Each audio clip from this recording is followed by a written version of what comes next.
Well, now that I don't have to explain myself, life gets a little bit easier. This needs to stop being a trend unless somebody gives me a pre-written statement on what I should be saying about how good of a draft is or isn't. But you know what I do like? We're back to seeing Massive Serpent Ward for the Shadow Shaman. Yeah, we are. This is the Giga Ward, but yeah, so what panel wanted to ask is why is Pango playing in the mid lane against Earthshaker? Because this one can be a little bit of a tricky one. It does give them, because this was a Shaker picked relatively early in the draft, and in the end, he's going to be playing the favorable matchup for him, which means that he's going to have a good time, and also Death Prophet in the off lane. It's not the most like insane amount of burst damage that you do have, because Death Prophet, once you hit that level 3 with 2 points in Spirit Siphon, you just can't bring her down, especially if she brings something like a Raindrop to reduce some of the damage. She has Magic Wand, effectively having like 1500 HP with 2 Spirit Siphons, maybe even more. It is very difficult to kill her, but at least they have good amount of damage, good amount of slow as well. Laurel did not want to skill anything. Can't really blame him. If you go for Fissure and you don't get the kill, even if you get the kill, you might need to get the actual last hit for it to be worth it, especially in this matchup, because you want to have Enchant Totem, you want to have Aftershock. You give all this explanation, and then you let me kind of hang out to dry over there as I get asked by Tsunami again how to explain how the draft is going to work out and the moves. I know you'll remember next time we're going to be seeing the same matchup, and you will say the exact same thing. Yeah, I might need you to write it down, but I'll try to remember. I got it next time. Next time we see this pivot, well, I got you. I'm ready. Yes. So far, you're doing a great job using words like pivot. We said use wave shoving, win condition. Yeah. Well, this definitely I'll try to helps think of their more. Win condition, as they might be doing some wave shoving a little bit later on. Copy against Laurel. We've seen Laurel have pretty drastically different games. Either he dominates or he gets really shut down. At least so far, and obviously it's only been 2 days. Yeah, that seems to be probably some of the meta heroes that are being played right now, because if you are not given overall the last pick, we've seen in the previous series Kiyotaka getting handled pretty heavily by Quinn. We saw Kiyotaka 2 days ago pretty much being the driving force of the team, so anything can happen. Depends, you make one small mistake. These are all top professional E-athletes we're talking about, so they will punish you. Thank you for the analysis. But Laurel, right now just 7-5 to the Pangolier, 7-1, a melee v melee matchup here as Copy takes a couple of shots from the tower that you just can't really be giving up. He's going to be getting that bottle, so he'll have a way to heal up. And I mean, I don't really see, at least at the moment, much rotation from the supports of Spirit coming through, maybe at the 6-minute mark. Hoodwink's not that bad of a rotator. Jakiro doesn't exactly give you the most unless you catch him a little bit far away from the mid lane. But for the side of Na'Vi, Dark Willow and Shaman can kind of give you a lot on a rotation to mid. Oh, they definitely can. These are the heroes that you want to have a good amount of control, great at securing the runes, especially Dark Willow. And also something to point out in this lane, Collapse, we haven't seen much of a Primal Beast. He did go for Provoke the Beast, so he gains 3 uproar stacks whenever he's being stunned, Hex, Taunt, Feared, Silence, Rooted. Pretty much any kind of a debuff that you're putting on him is going to cause him to get 3 stacks immediately. I mean, he is playing against Shadow Shaman, so there is Hex getting those stacks. And this is also one of the best heroes, if not the best hero in the game, with Axe that can creep skip. I saw a good amount of Primal Beast from the mid lane, especially when Malrine played it in the pubs in the last week or so. So this hero is definitely going to be back. I don't believe the hero was picked at all in the tournament. Yeah, he was not contested. Not contested, but we'll see it here now. I'm looking at this Na'Vi lineup, and especially with the Massive Serpent Ward that I mentioned earlier, definitely a lineup that early on can take objectives. Exorcism can push your lanes out. You can also go for Roche pretty early on with Ursa. I mean, that's usually the objective that we see coming in from these Ursa lineups. But it's about if Na'Vi can kind of find that opportunity. It's not really the best when it comes to defending against Roche for the Team Spirit, but if you can do it early on from Navi, you can really tighten up the map for Spirit if you take these objectives and have this Aegis. They haven't, like, probably the best objective-taking lineup. You have Shadow Shaman, you have Ursa, you have Death Prophet. Maybe you could throw in some casual Slardar in the mid lane, but other than that, it does not get better. So these are the objectives that they're going to be going for. Team Spirit on the other side, they don't have easy way to kill Tormentors, easy way to kill Roche. They need to take the fight, while Navi can force some of these objectives, force Team Spirit to take the fights when maybe they don't want to. They're looking for Yuragi. The chase is on. But now Collapse has to turn back the other way. Going back to your Tormentor point, yeah. And once you've kind of hit, 20 minutes into the game, Ursa should be able to just enrage and take that Tormentor in a heartbeat. But we saw that actually be counterproductive in one of the Ursa games that we watched, where they knew Enrage was down, they knew that they had just gone for this Tormentor, and were ready to take that fight. So if Spirit are wise to the Tormentor take later on in the game, obviously much later because we're only 5 minutes in, there is that opportunity for punishment if it's just that Ursa.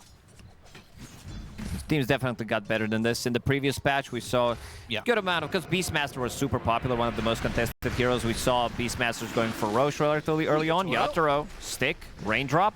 Not enough. Rightflex will bring him down. First blood, and now Miposhka looking like he's dead too. That'll be another kill here for the side of Navi, and Ari and Boom getting one apiece. A quick start is really going to favor this Dire side. Copy having a much better game on this Pango than the Pango we saw in the previous game. Obviously, that was Pango against Queen of Pain. Much different matchup. But when you have access to that Primal, into that Rolling Thunder, it definitely can jumble up these fights, and that with an Exorcism is a lot to take on. It definitely is. Having a much better game, not needing to go for Hand of Midas. No, not at all. There's the rotation. Okay, Ori already making a move. Thinking Laurel has Echo Slam ready. Uses it, and all of a sudden, Copy, he's alive, but he doesn't have a way to really leave just yet. Swashbuckle on cooldown, but he's not going to need it. Yatoro, meanwhile, gets the kill on a Boom. They knew exactly what Navi's going to do. Starting to play aggressive, leaving DP alone in the bottom lane, and she didn't have that second Spirit Siphon. She also didn't have Raindrop. I think when you're playing against Lina, when you're playing against Jakiro, you might want to pick it up, but good amount of slow, good amount of damage with Poshka. They try to initiate on him, but he's going to be fine. And they were also so close to getting that kill. I love the build on Earthshaker, putting 3-point in Aftershock, try to surprise him there with the Echo Slam to get the maximum amount of damage, but he was so close. Enchant Totem was on cooldown for basically 1 second. If you got that off, that's a kill. Getting the kill there, no Laguna Blade or anything like that. That is a big one to slow down Boom, at least just a touch. Yatoro, after dying, needs to get more back. Right now, Copy having a good time in terms of CS. Pretty even with this Earthshaker. Yuragi's making a move. They want to backstab Lina. Want to kill Yatoro one more time. Really nice move from Navi. Great move. Really good move here. We see this from a lot of Ursas that are just kind of ready to fight. We've seen it from, I would say, Ame was one of those guys early on who did it a lot, who went through the Twin Gate. Shiro definitely loves it too. Yeah, Shiro loves to do it. We saw in the previous series as well, Lifestealer going through Nightfall. Yeah. With that facet, using the Black Dragon. Oh, bumped very good into roll. The Bramble too. Good job by Copy. That was perfect move to get Laurel, and again, we talked about the give and take of what Laurel gives to the team, and he played aggressive. Now, all of a sudden, doesn't survive this gank, and Copy pulls ahead. And something that Earthshaker is really good at is clearing some of the stacks. Yeah. You know that in a triangle, you have Earthshaker, especially if he's playing into a really bad matchup. That's how he makes a comeback into the game. But there are no stacks whatsoever. There's like one creep, one camp stack, but that's about it. And now, Boom, in the bottom lane, uses first Exo. That's going to be a tower. They're not going to defend. This is a quick one. 8.5 minutes, get that tower, no contest. And Yatoro's in this position where he has no farm. Shackle comes through again, but they have that ice path. Miposhka with Rue are going to try and defend. But they've also brought over this Death Prophet to maybe put some more damage onto the Tier 1 tower. If they get mid and they get bottom, all of a sudden the map is so open for Na'Vi, where you've already got a struggling Lina, and things can potentially even get worse for this carry for Spirit. Definitely can. I was maybe expecting Collapse to try to make a rotation, especially with the Pango, try to stop that Rolling Thunder from going off. But he was playing a bit more aggressive onto Yuragi. And this time around, he has no points in Onslaught. Trying to man up against him. Does have Uproar stacks. It's a lot of damage. If you have 4 points, in some of the matchups, you can actually go for max Uproar stacks with this facet. It gives you extra 240 damage with Pushka. There's the Laguna Blade. Ari. Very dead. No Shadow Realm. Need anything you can to get back into this game for Yatoro, especially since he's been struggling. They will find Collapse. They'll go for the Pulverize, but that gets stopped, and Copy's got yet another. He is moving around the map well. Rue comes in and gets a kill on a Kaori, and there's the difference. You know, Copy's able to move around the map, but this Earthshaker just can't be copying what his movements are. Yeah, he needs a Blink Dagger, and he's getting very close. Would definitely love to pick up the Power Rune here. Unfortunately, he's not going to be able to get it. Diffusal Blade being delivered on Courier for Copy. Very good timing. 10 minutes in with the Boots of Speed. Laurel almost getting soloed here. Has the haste, still be able to run now. Just needs one right click to get this kill, but he's too quick. Gets away from anything. They actually rotate just in case the chase continued from the side of Navi. Laurel. Blink Dagger is coming up. You will have that and maybe work with the next Echo Slam. It's 50 seconds away, though. Boom, just going for this early Ags. 2-0 Talismans. Goes into the Ags. Thought maybe Boom might pay a little bit more for not picking up those infused raindrops like you were calling for, but the lane kind of fell apart. Once that tower was gone, nobody else is here for the side of Spirit, so you're free to farm. Unless they bring numbers, Navi doing exactly what they need to do, thinking that they feel safe, farming close to the tier 2 tower, trying to find some kind of an opening. DP, XO. And the Rolling Thunder. This is already a problem here for Laurel. Dead again. Their team fight is super strong. You drop down Shadow Shaman wards, you drop down DP ulti, even Pango roll. Like, I'm not sure how they're going to be fighting against that. And look at that Giga Ward go.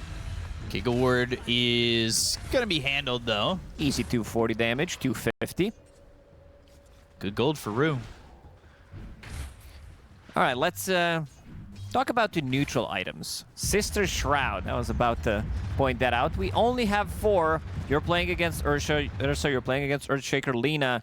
This item, very valuable. I think on side of Spirit, they might keep those items up until probably tier 4s on the supports, unless they get something better. But yeah, you want to survive. This is pretty much what's going to keep you alive in most of the fights.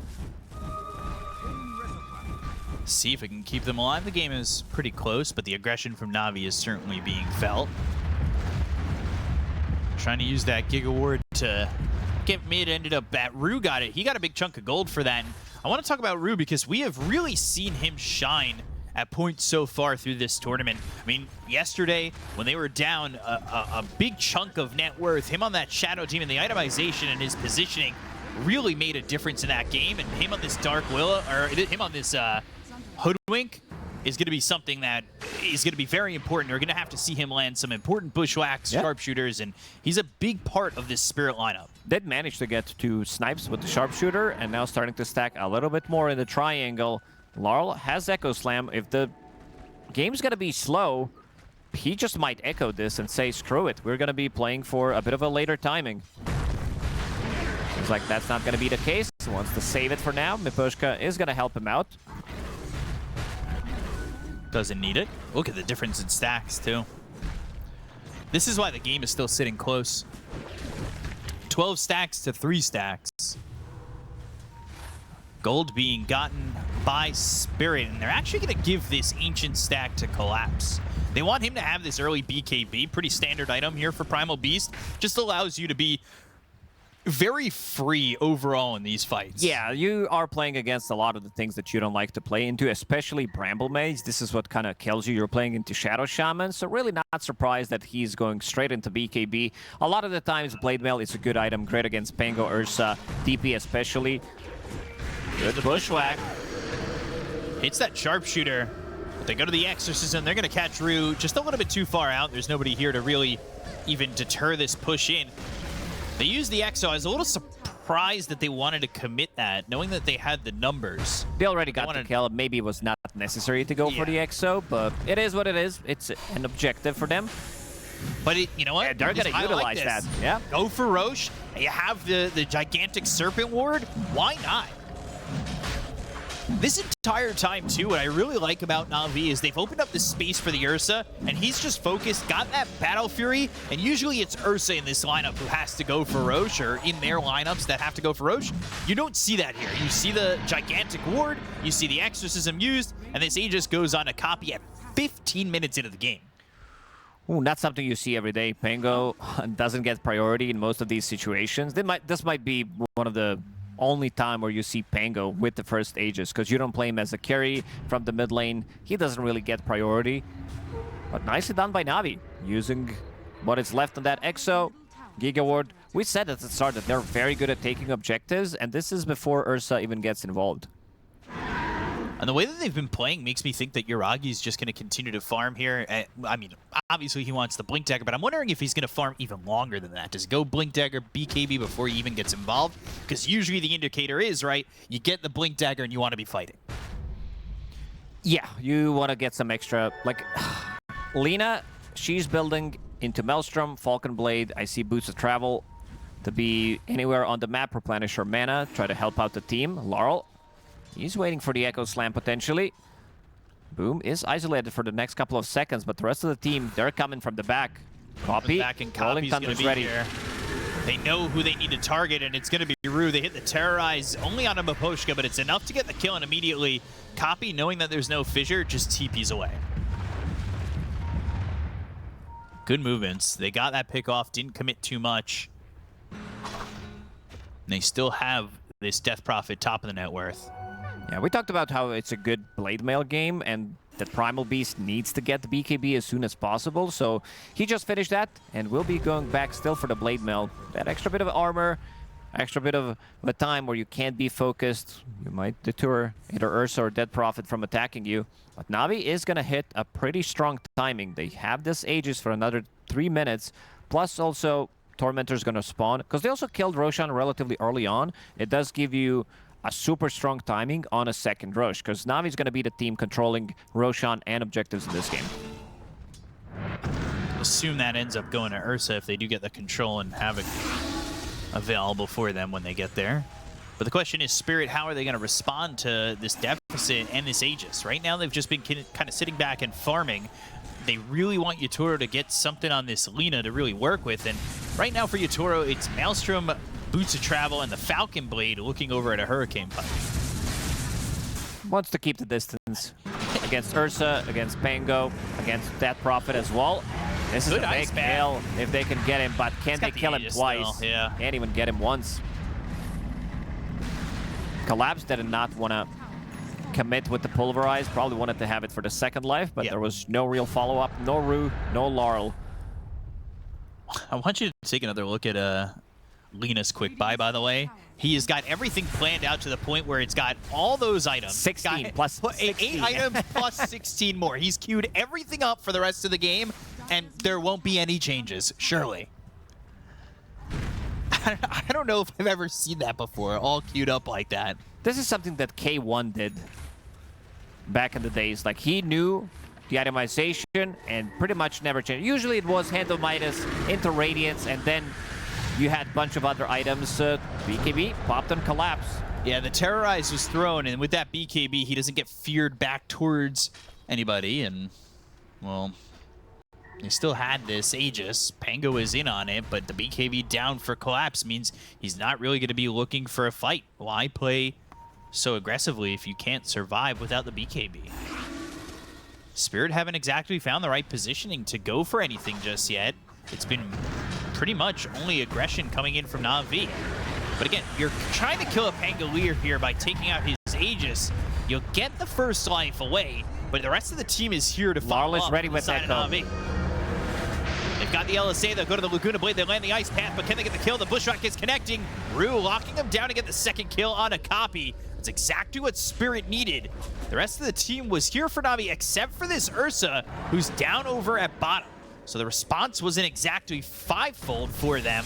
And even though they use and commit this Exo, they just don't have a fight that's really available for them. A really big fight for Spirit, allowing them to get the kill, get the Aegis. Not the most important thing, the Aegis, but also showing that there is Earthshaker. NAVI did not want to commit. It seems like not everybody was on the same page, because Boom did pop Exo, and the rest of the team, they did not follow up, knowing that there could be an explosive Echo Slam if they group up.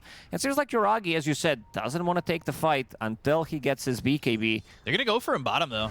They want to get this kill. There's the Bushwhack, sharpshooter, and Yoragi now on the run. Can they keep up? They are not going to be able to get the kill to the Ursa. Giga Ward committed Kaori, though. He is going to die, and that will be to Yatoro.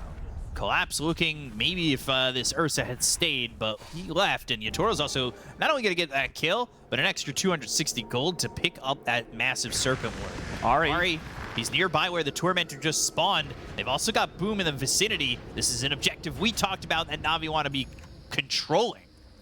When you're able to take it with just an Enrage and go, it's something that should be a little bit easier for you, but Spirit understands. They have everything ready. They know that they can try to take this fight. There is no Exo available for 40 seconds. NAVI definitely did slow down. They are waiting for an opening, yet to see some big Echo Slam. Laurel looking for the opportunity. Ursa has that ult back up, but he's still not walking towards top. Kaori's not going that way either. They have a tier 1 to TP to.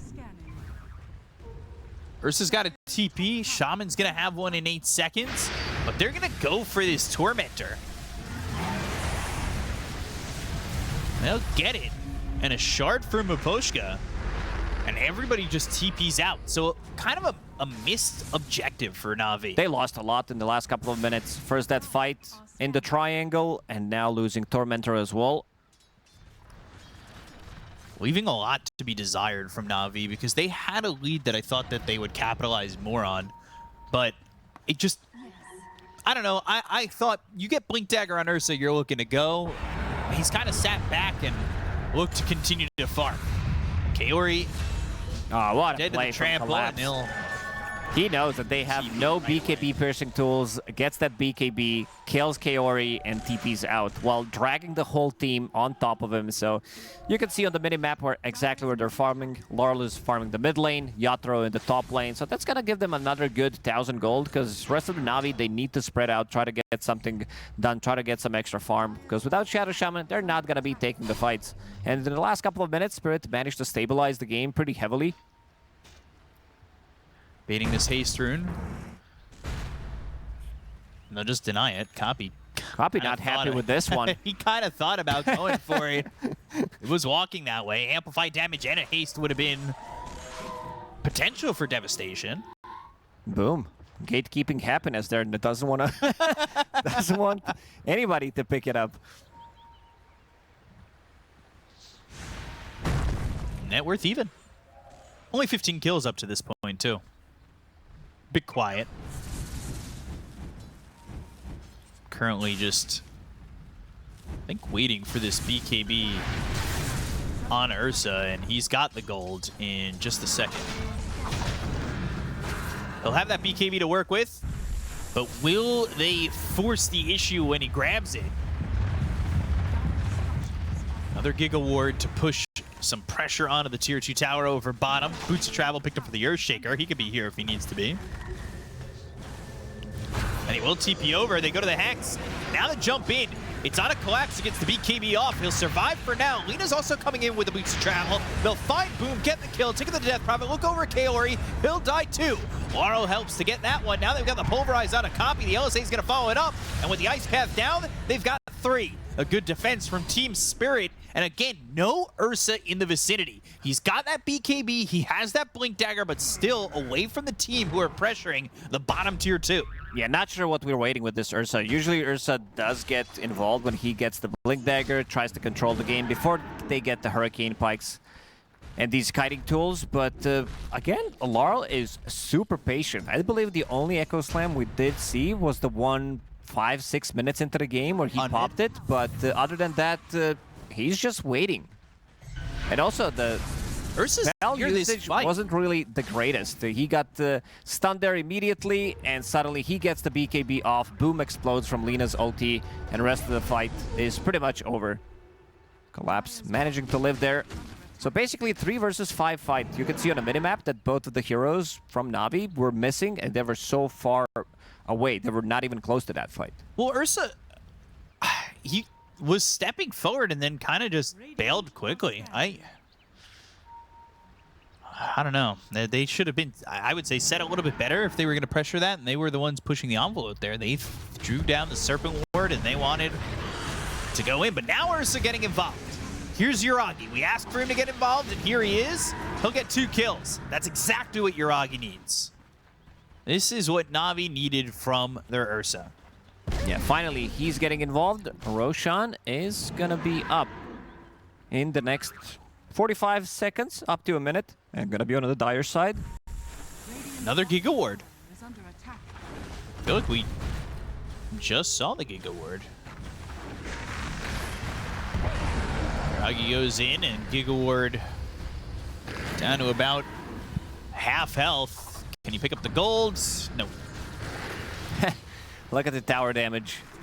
Some from Dead Prophet, who usually is the big tower hitter, and then you have Shadow Shaman doubling that damage.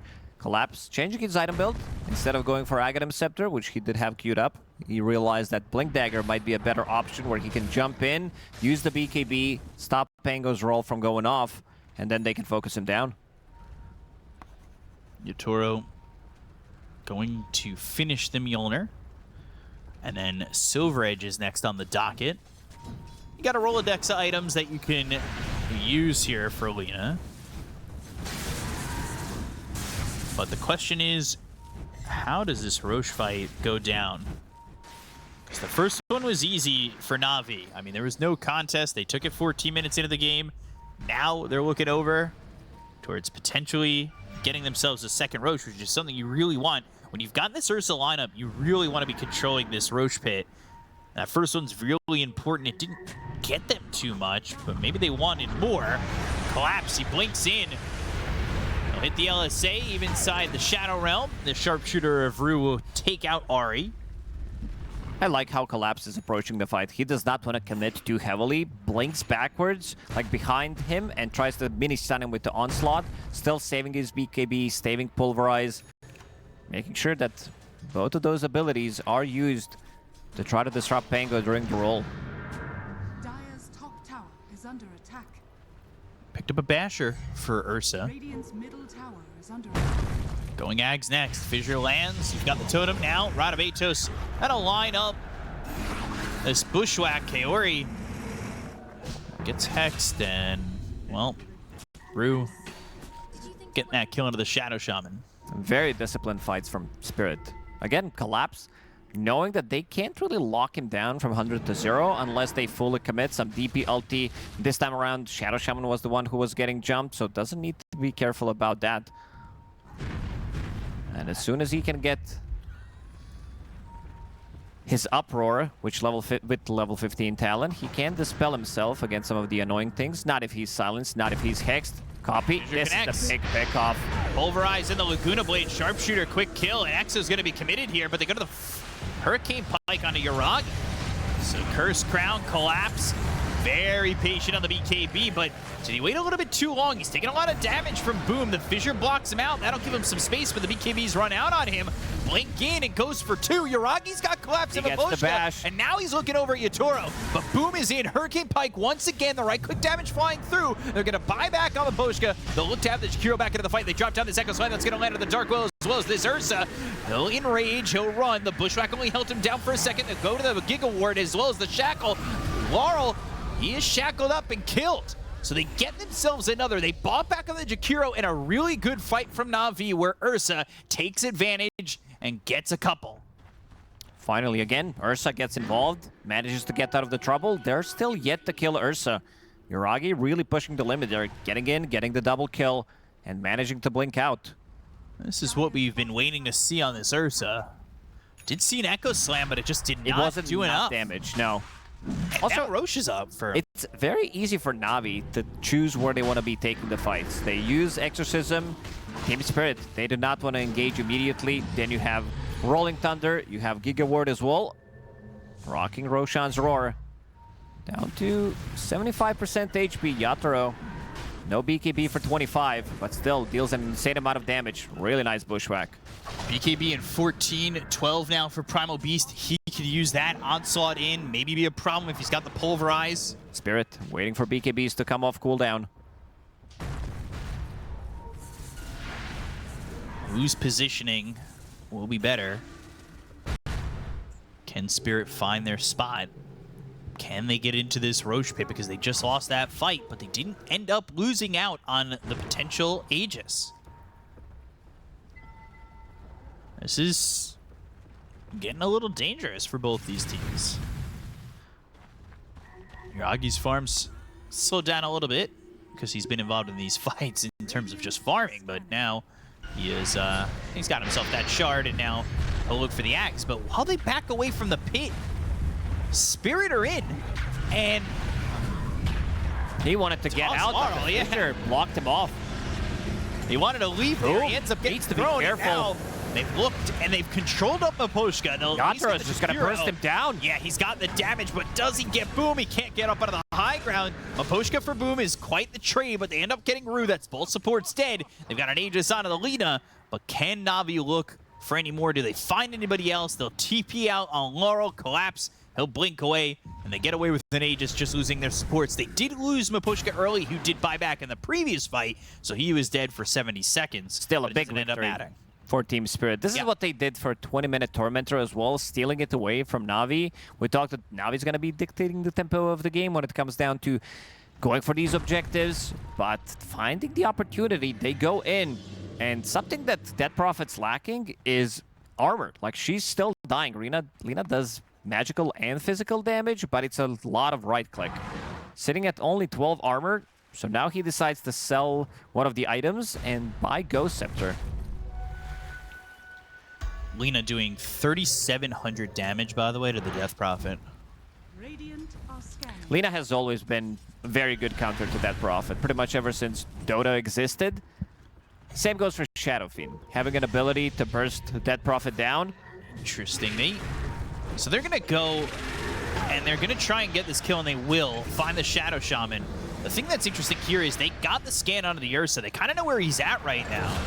They'll get a kill on a copy. They've got 2, and Ursa goes through the Twin Gate again. They knew where Ursa was. They made that scan because that's the call after the Tormentor, right? You expect him to go through the Twin Gate, and maybe the idea that, and this is maybe a little bit of just a guess, but kind of fortunate for Ursa that that fight happens because they had gotten the scan on the Ursa and they would have gone for him instead, knowing he doesn't have Enrage.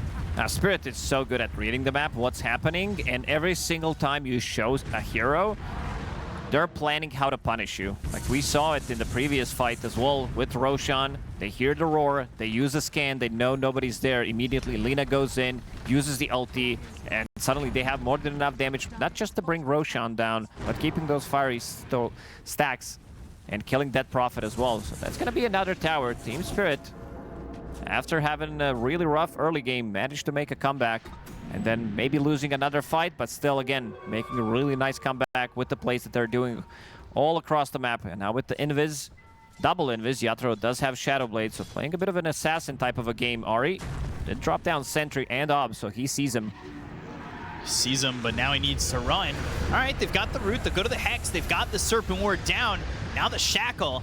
Curse Crown, all this put together, but this is going to just be an Aegis if they get this. Rolling Thunder comes through, and there's not much Collapse can do. So now, Lina has to get out, but the damage is going to be heavy from Yuragi. They go to the Dust. They look to get the control on Yatoro. They've got a Bushwhack that comes in against the control of the Ursa, but Yatoro shackled up once again, and a good fight from Navi. They'll look for Rue, and they can't stop the TP as the Hoodwink TP's away from the side of Navi, but they do get 2 kills onto the Lina. Collapse couldn't get anything off, getting heavily focused by Ursa, and Lina was in no man's land. That Observer and Sentry placed on the high ground is what actually allowed them to grab these kills. 2 big kills, removing Aegis as well relatively early on.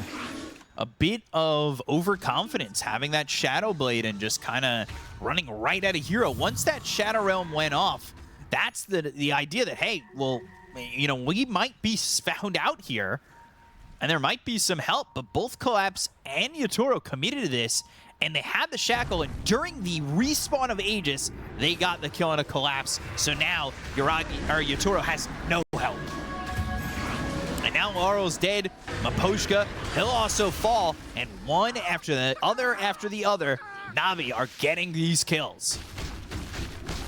They misplayed their draft a little bit. This draft is supposed to do exactly what they're doing right now. I kind of expected them to do the same thing 10-15 minutes ago, being the ones going for Roshan, going for these pickoffs. It's just the execution was not there, but you can see the strength of this draft right now. When they're grouping up together, they have an insane amount of control from both of the supports. Kaori, he's not afraid to drop down that massive Serpent Ward immediately. Hex, Shackle onto the target. Like, Lina dropped down to half HP. And this is 3,000 Lina we're talking about. Gotta think about fighting as a team. Going for the big team fight with the Echo Slam. Working with Pulverize maybe to start these fights. You have ways in, but they need to figure out the initiation. You can't just be running blindly at these heroes like they did towards that Dark Willow. Nullifier now picked up for Copy. He's got Diffusal, Ags, Blink, Nullifier. Ooh, Laurel. He is in trouble and very dead. Level 25 Ursa now as well. They do get Kaori, but those trades do not follow the laws of equivalent exchange. That is a mid for a support. Navi have picked up the lead to 7,000. Collapse wanting to be a little bit more survivable, trying to pick up a heart, but that is far away in terms of gold. Wants to finish off his Shiva's Guard, reduce some of the healing against that Prophet, and also armor. Very valuable against Navi's lineup. Pretty much all 3 cores are all about physical damage. Pango's all physical, so is Ursa. That Prophet is a bit of a mixed damage, but most of the damage when Exo is out is physical. Toro closing in on 25. Silver Edge Lincoln's the call that he wants to make. Side of Navi, though, they're going to pressure. They have this outpost controlled. They'll have a Giga Ward ready to go. Can the side of Spirit defend? I mean, they certainly can. We've seen it before. This kind of gives similar vibes to yesterday's series for Spirit. Yes, but this time around, they really don't have those heroes that are going to be making those comebacks so realistic as they did in the previous series that they played. Lina, sure, this is not Medusa by any means, but it's also an insane hero if she's uncontested, if she's right-clicking you from the high ground. With the amount of stuns that they do have, pretty much every single hero does have a stun. You need to be aware of the Echo Slam. In terms of tower damage, Navi, I don't think they should be too afraid going for the high ground, planting down Giga Ward, using Exo as well. And now Team Spirit. Great spot. He's in a great spot. They did see him. Still gonna die. They saw a glimpse of him. He was in a great spot if the smoke could break, but now they go to the Shackle. Yuragi's going to commit into this one, and now they'll get the kill to Collapse. They'll buy back on the Dark Willow, so Ari's going to try and come back into the fight. The Fissure lands. They've got the Totem to follow it up, but the Rolling Thunder comes out from Copy.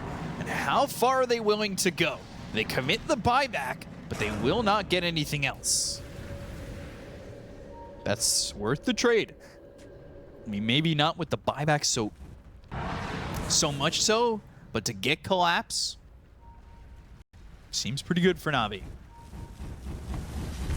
Collapse really struggling to dish out the damage. He's been trying to keep the distance, initiate with the Blink Dagger, use Onslaught to go for the mini stun, but it's not as easy for him anymore, seeing that there is a second Hex available on Dead Prophet. Timeless, Dazun, Bloodright, and a quickened Bloodright as well. Giant's Maul, Brawny, Pyrrhic Cloak. Oh, Pyrrhic Cloak, that's the big one. The supports can't play it unless they have some kind of a dispel mechanic. They just die. You're playing against this insane amount of burst damage on Ursa, on Dead Prophet, even Pango. If you get it off on the supports and they don't dispel themselves, it is just straight up dying. Ahri at least does have Yule Scepter. Shadow Shaman, he doesn't die because of his innate ability. But you might just get one fissure, one spell, and he's gonna die afterwards. This is the big one. Third Roche with the refresher. They're not gonna hear Aurora this time. They took the last Aegis, so this is a quiet Roche take and an easy one for Navi. I said it in the last series when Spirit were behind, and there is always that omnipresence of the fact that Spirit can come back in any moment. I know that it is a much tougher game, like you said, but it seems like it's in the back of every team's mind that if we don't play it perfect, Spirit might find an opening to really make us pay on, and it forced Edge into a spot that they dove a little bit too far. But Navi, again, you know, is this going to put the pressure on them where they find themselves in too deep? Instead, right now, the ones playing the aggressor are the side of Team Spirit. They land that LSA Bushwhack, and they get themselves the kill with the Laguna Blade. They'll commit the Serpent Ward, and now the jump in from Boom, looking to get a kill here on Alara. They have found Collapse. They'll hit the Terrorize. They'll take out the Primal Beast. But Boom, Refresher, Hex on Alara with the Silence. And can this Earthshaker get out? 4 staff, now a good Ice Path. Boom. He can't get the catch onto this kill. So they only get Collapse, but they do lose Copy. They have another Exo available. No buyback available on Primal Beast. If they want to use one Exo and try to push it in, seems like that's what Yuragi wants to do. Yuragi still yet to die in this game. He is pretty much 6-slotted. Can sell his phase boots and get another item, but Aghanim Scepter is ready. Blink has been upgraded. Boom moving over, and like you said, Swift Blink, 39.51 was the pickup. First time on the hero. Ahri. Sharpshooter Macro Pyre. 94 They really got him, seconds, and they just got a gem. A lot of damage on the ground. This is something, and a lot of stuns that they can throw on the ground, something Dark Willow doesn't really like to play into. And all 5 actually have ways of stopping him from using the Shadow Realm or TP out or get out of the trouble. yeah, the thing that's kind of scary is now you don't have Dark Willow for 70 seconds. You have an Aegis, so they probably don't fight on this. Again, now they know that the Tormentor was taken, but he still has the Aegis. But it's a long time without the Dark Willow. I thought maybe Spirit are gonna go, and they might. They are going that way. They are smoked up, so they are feeling the opportunity.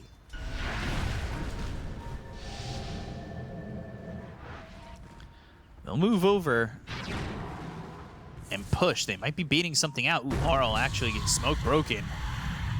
They jumped the wrong way. Boom's just sitting here within the trees. Cryptstorm comes out. Collapse is going to see him.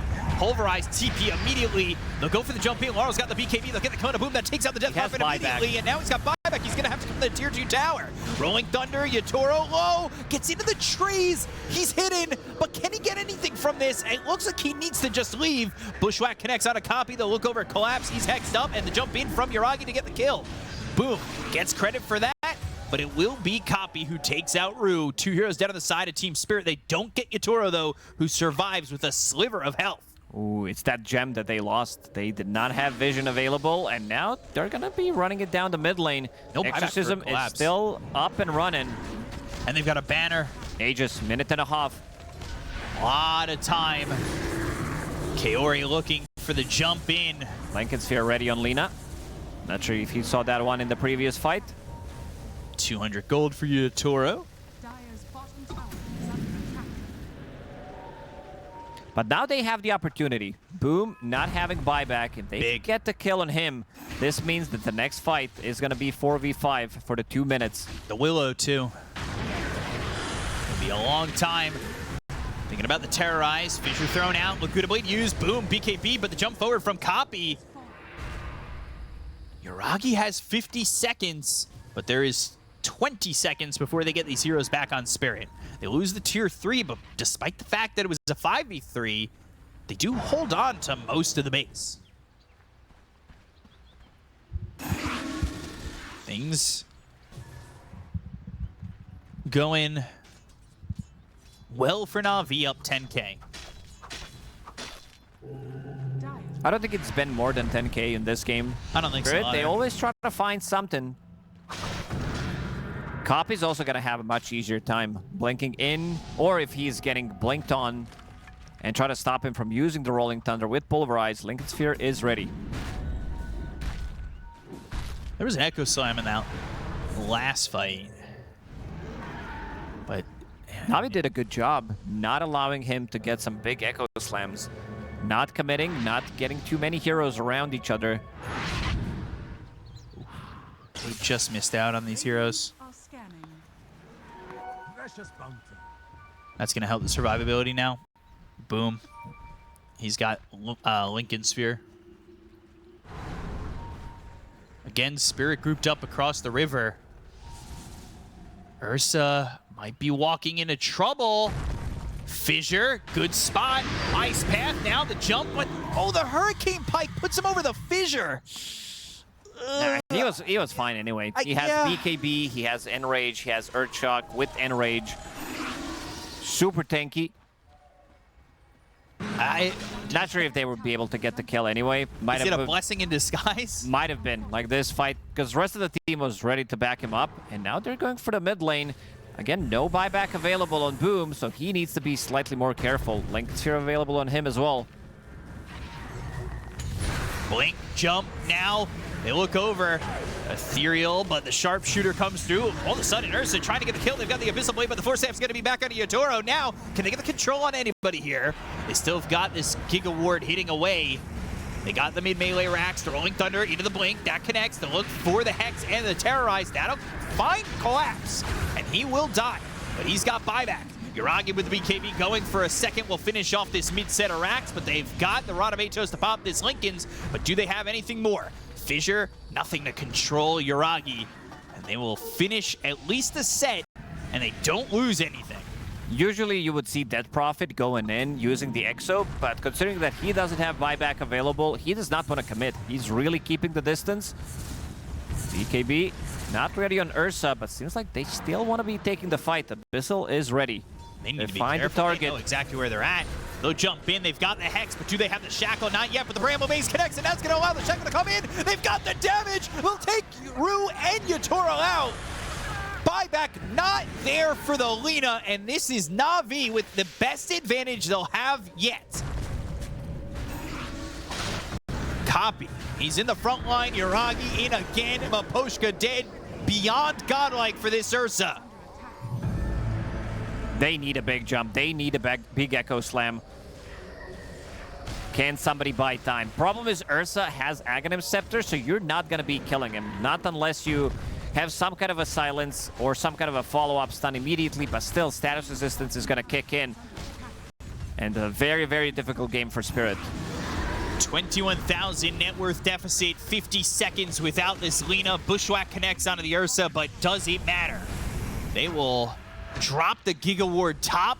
They will try to pressure them. They are going to drop this ward to make sure that they can get a push in on the bottom lane, but now the Terrorize thrown once more. Collapse just never having a chance to survive, and even with the BKB, he has to go towards Kaori. That's his only option. He can't go back home. He has to commit on the Shadow Shaman, and he can't even get the kill on a Shadow Shaman. This is also before foul play. They are buying a little bit of time, The heroes are gonna respawn, but basically they have one more fight. Roshan might be alive in the top pit. It's gonna take another good 2 minutes for him to respawn, and Exo's coming off cooldown in 25 seconds. I don't think Navi should give them another chance to fight. I think they should just go in. There is buyback available on Primal Beast. They are resetting. You can see that Shaman is running back from base. Yuragi, ready to go. BKB refresher, the 8 Aghanim Scepter. So double BKB, double Enrage, double Abyssal Blade. They might kill his courier. Laurel needs to be careful. Wants to buy refresher, double echo. That's your way into the game if he can get it. Might need to sell it to the enemy secret shop. Here they go. Sentry ops down. Sentry down. Hex connects. Blink in with the Rolling Thunder again. Laurel just not having a chance to do anything. He's got buyback. Collapse uses his too. BKB now copy. This Rolling Thunder still a problem. They just cannot get close to Navi. This is going to be up against Mega Creeps. And they will find the Radame chose to blink. Oh, the Yules! Immediately. Oh, perfect here for Navi. But there's the jump forward. They're going to cut a KO. They're going to look over at Collapse. They'll take out him and Rue with the cleave. Laurel, a totem, a chance for the side of Navi to get the game won under their belt against Team Spirit. I mean, Yatoro tries to throw anything he can back, but it is not looking likely. They buy back here on the Shadow Shaman. They do not have to force the issue if they don't want to, but it's a 5v2 and they can finish it right now. With right Giga now. Ward ready, they want to close it out. Ursa, he's in. Hex once more. Yuragi will rip through Maposhka. GG is called. Navi, they are one game away from playoffs. You heard that right, playoffs. Navi squad, huh? They managed to beat Nigma Galaxy 2-1, beating Team Liquid yesterday 2-1, and now taking... That's right, that Parker and Yatoro matchup went 70 minutes in that game number 2. How long will this one go? That is the real question. Got a Troll Warlord in this game for the side of Team Spirit. We saw Aurora play Troll. A Nightfall went 12-0-7, and that was up against the Ame Ursa. So a bit of a similar situation here. Yeah, good matchup for Troll. Not just on paper, but also in theory. If Troll is off to a good start, it does allow you to build into Aghanim Scepter later on. You can't burst him. You have the spell mechanic against his overpower. Mischance doesn't, like, Ursa needs so many items to play into this matchup. And you said last time that Yatoro has a lot of items in his quick buy, but check it out this time, plus 29 items. So he queued up pretty much to be 7 slotted. Queued up everything. The shopping list has been made. Mom, by the way, while you're out, can you get me some cereal? Thank you. What was your favorite cereal? Reese's Puffs. I don't know if you had that. No, we did not have those. I was also never big on cereal. I mean, it's so good. And they also had a jingle on TV. Oh, Reese's you Puffs, Americans Reese's and your Puffs. jingles. Yeah. Peanut butter chocolate flavor. And I would sing that still to this day. There's actually a box of Reese's Puffs waiting for me back home. But it'll probably be stale by the time I get Shout out to your mom, yep. No, I bought it on my own this time. You did? I do the grocery shopping now. Look at you. I'm an adult. Being all responsible. You pay your own bills as well? Yes, I do. It's tough. What about DOTA cosmetics? Who pays for those? Well, me. So I don't get that many now. But I'm still waiting. I'm hoping. More treasures to come my way. And I will get more Ancient Apparition items ready to go. Cosmetic game for some of these players is quite good, but the matchups in the lanes are pretty stock standard, I feel like, from what we've seen with these heroes so far. Yeah, the bottom lane for your Ragi's not going to be a fun lane. Axe position 4, not what you see every day, but it is very strong. I believe Saksa played it one game, probably some others played it as a position 4 as well. I saw carry axe, I saw position 5 axe if necessary.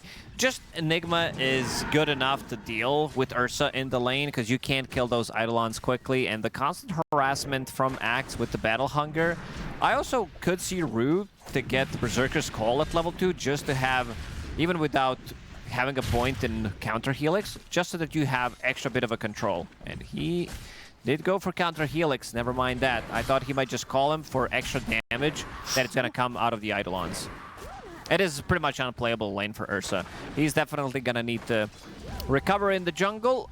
And speaking of recovering in the jungle as well, I'm a little worried for Doom in this lane. Even though he's very strong in the safe lane, paired up with the strong laner, paired up with the Dark Willow, but this is also Troll we're talking about. Usually this hero doesn't lose the laning stage. If you had to give percentages early, I almost want to guess. I feel like you're going to say 65-35 Spirit. For this game? Yes. Not... This Enchantress is a bit for me still... I have to read how good the hero is. I've seen some, but I also want to see more. Like, this hero was really, really good. Radiant wins 0. Overall wins 1 out of 3 games. So, nothing too crazy. We might push it to either 25 or 50% win here. That is the quick math. Very good math. But for right now, things stay pretty quiet. Mid's the real matchup of my eyes. As you know, I'm curious to see how this game goes for Laurel. Definitely one of his best heroes that he's going to be on for this game. And you're up against the Pangolier. I feel like your life should be a little bit easier this time around. For sure. You also have the backup of Global Silence if necessary, maybe Black Hole when they group around you. In terms of control that they do have, Diffusal Blade is very annoying, so is Rolling Thunder. Later on, Dark Willow with the Bramble Mace, Curse Crown, maybe a setup with the Yule Scepter. Doom is always going to be a threat, but this Doom has mostly been picked to deal with Yatoro, because they know that the carry-to-carry matchup is not the greatest for Ursa, so they wanted to sway this matchup into their own favor. But again, Yuragi is straight up not having a good time in this bottom lane. 17 and 6, still sitting at 15. Once Axe gets level 3, I want to see if he decides to put the point in Berserker's Call, or if he wants to play off the Battle Hunger, lower the cooldown by 5 seconds, increase that damage. Yatoro. In trouble. Boom, they dove under this. Ari actually, he's getting low. It was first blood for Kaori, and now Ari trying to fight back. But he'll die. That'll be some brain drain, and boom, just not getting enough damage on either of these heroes. Has an Infernal Blade, Scorched Earth in 10, but Yatoro might just run him down. He is trying to get away, but that is not looking likely. Can he get the distance? Oh, yeah. He has the access ready, so he's fine. Turn around, Infernal Blade? No. Tried. Couldn't get it. Now has those infused raindrops, and what looked like a potential double kill in that top lane for Navi turned into 2 kills for Spirit. Not too bad, but still, them getting first blood in the bottom lane. Kaori was the one who got it. Rue, yeah, he did put the second point in Battle Hunger. It is an insane amount of damage. You also have those 2 Ring of Protection, so the damage is going to be even higher, and also very good in this lane. You're playing against Ursa, playing against Enchanters. There is a lot of physical damage early on that you want to soak up. What's the Ursa build? Is it just standard? Stock standard? Same. Yeah, I don't think you can doesn't really too much deviate, from Ursa. Right? They're going to dive. They're going to go. And the jump away, but not to anywhere worthwhile as Maposhka gets that kill, and he's got another on the brain drain. Nothing Kaori can do in that situation, but it leaves Yatoro vulnerable. And boom, we'll get a kill onto the Troll Warlord. Yeah. Navi's carry, usually he is all about your agi, but in this one, more about your int. If you're playing against Silencer, if you're getting brain drained early on, you're not going to be able to get many spells up. Like, it really hurts Ursa. This is not the smartest fella in the Dota scene. No, not really. He'll be working on his own list of items, as he's got 22 items queued up for the moment with that 8 plus 14. You heard the delay and you just had to laugh. You could have just let me do some slower addition, right? No, I'm just laughing that the players are putting so many items in the quick buy. Oh, thank God. Outed my confidence on my lack of math, though. Rolling Thunder coming through, and now Rue is an axe, but also, you know, he isn't really the core. They get this kill onto the axe, it's all right, but they will get collapsed, and that's where the big money comes in to slow down this Enigma. Kaori dies, another kill from Aposhka, who's continuing to brain, continuing to drain, and gets another +1 as Collapse gets credit for the kill on Ari. And 9 kills in 7 minutes. We do have game where like lanes opened up real nicely, and it does allow for both teams to play aggressive. We saw move that they made on Yatoro in the top lane, they killed him, and now Miposhka, you want to be active as much as possible. Rue, level 4 on his axe. And also the reason why Axe is popular, because you're building into these Ring of Protections. Urn of Shadows is kind of a natural build-up for you. It does allow you to get extra bit of a heal, extra bit of a damage.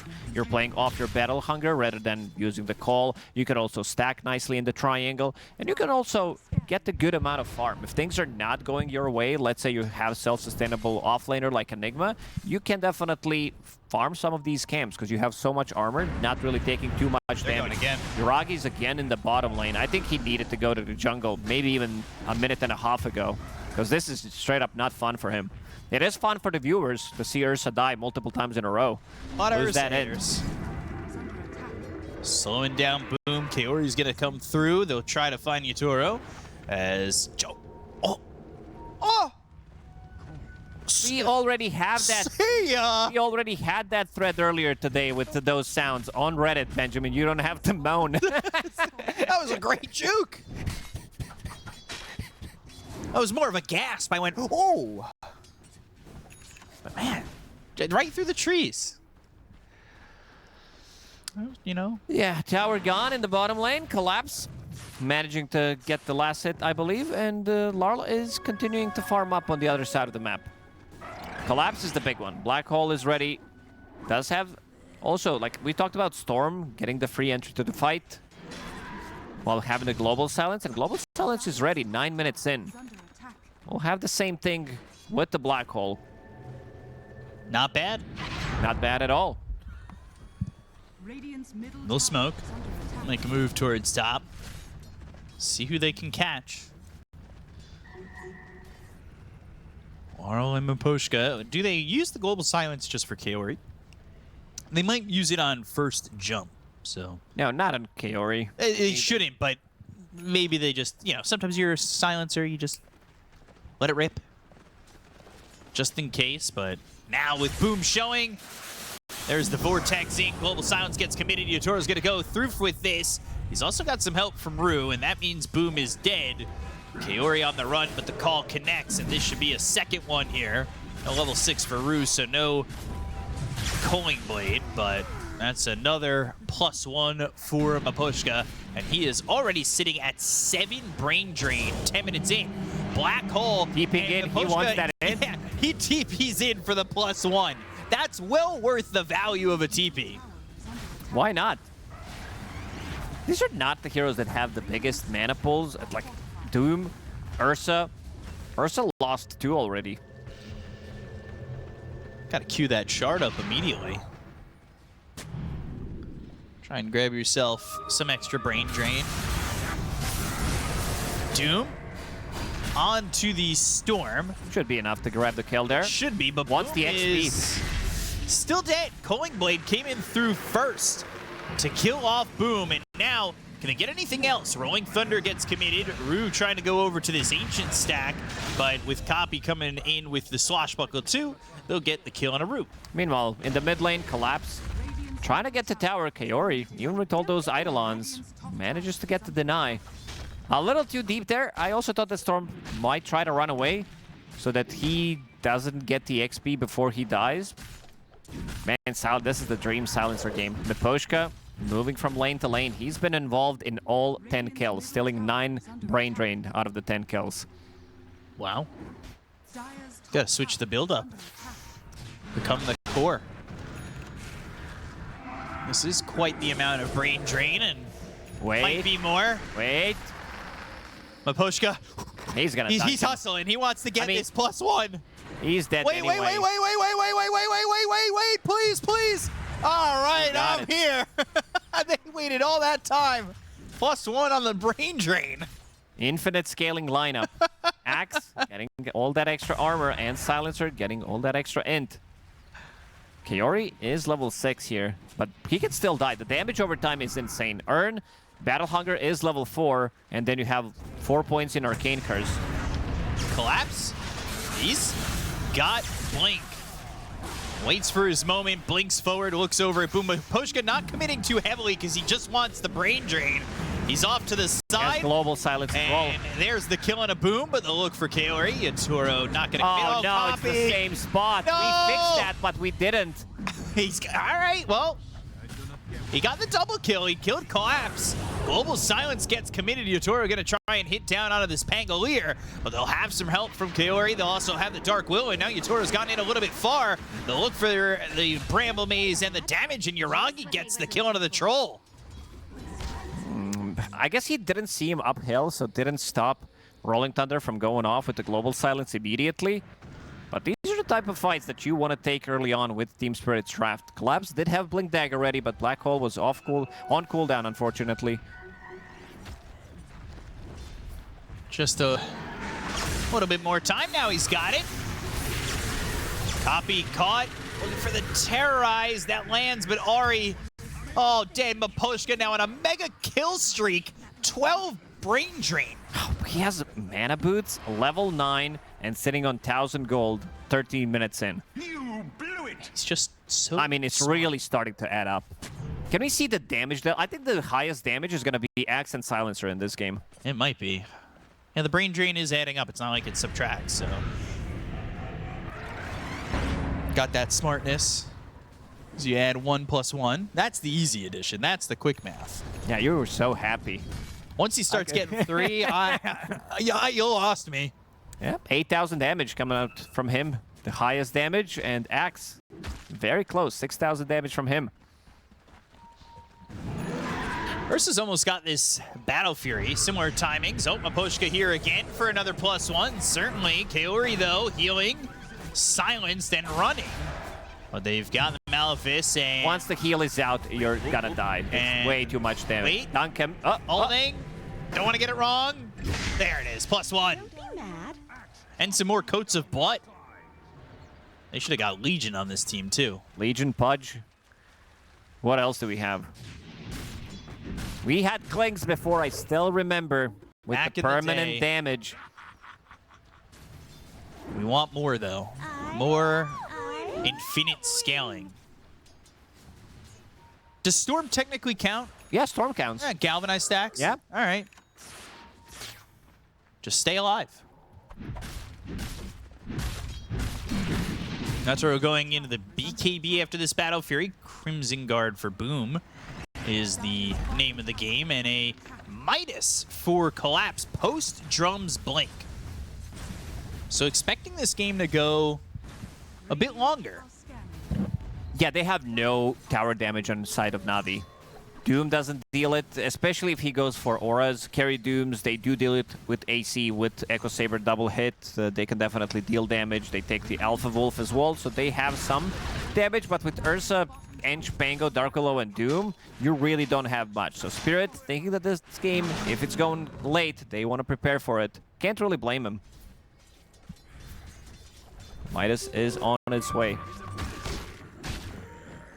Gonna really be bumping up that gold. Looking for the Ursa Blink. Yuragi was very patient on when he wanted to fight. He went Blink and then BKB and Basher before he really started to get involved. We'll see how long he's willing to wait this time around. Has to avoid Laurel, who's coming over. He does have an Orchid. He's also still working with the Dormant Curio. Orchid, and now the pullback. This should be an easy kill, and another +1 from Miposhka. 16 out of 16 kills from Miposhka, and here he comes. He's about to steal even more. He's just standing there, menacingly waiting to get +1. Another +1. 15. This has to be the highest. At 16 minutes. I mean, I wouldn't even blame him if he started to build core items. Yeah, no, if he just picked up the shard straight away, considering how he's playing. But this is Miposhka. Like, this guy usually is very selfless. He gives all the farm to the others. But I do remember one game when he was playing Jakiro with Octarine Core Lens Refresher. Pretty much solo carried that game. It does happen. Do you have an Ags in that game? Did he have Ags? Yeah. On Jakiro? Yeah. Yeah. I think I remember that game. What? Yeah, I know exactly the game you're talking about. Quite strong from Miposhka. Now he's going to do it with the brain drain. He's going to make sure everybody around him on the other side is stupid. Low on that mana, on that int. Radiant's bottom tower is under attack. 4K lead, Rue trying to find an opening, and now Kaori moves forward, but Collapse putting the Malefice on him. Boom Doom with Crimson Guard. Good against Troll, good against Eidolons. Great way of tanking things up. Dire's top tower. Miragi trying to make something happen in this top lane, but there is Global Silence. Miposhka doesn't have TP available, so maybe this time they're like, Miposhka's not there, let's take a fight. Let's try not to lose int, but instead, they go inside the Roche pit. Uh-oh. This could be risky really dangerous. business. Collapse is coming. He's got Blink Black Hole ready. They've got Blink Call. You need to bail. Yeah, that's got to happen with a pickoff. That with a Global Silence would mean there is no way to really get out of that. It'll be put immediately in the event horizon. It will be Solar Crest for Silencer. Blink Collapse. Malefice in the ball lightning. Miposhka running fast, trying to get here for the +1, but the Global Very Silence nice and terrorize. Terrorize Great hits timing. 3. We're in global. Ursa still wants to go in, was running forward, but doesn't make the jump. Miposhka nearby. I don't know. I still don't know if they can take this fight. Amplified damage. It's risky. Onto Storm. He still has Shield Rune as well running. And there's also Enigma with the Blink Dagger and the Black Hole. Not too many ways to stop that Black Hole from going off. All right, they back up. Boom looking for the blink.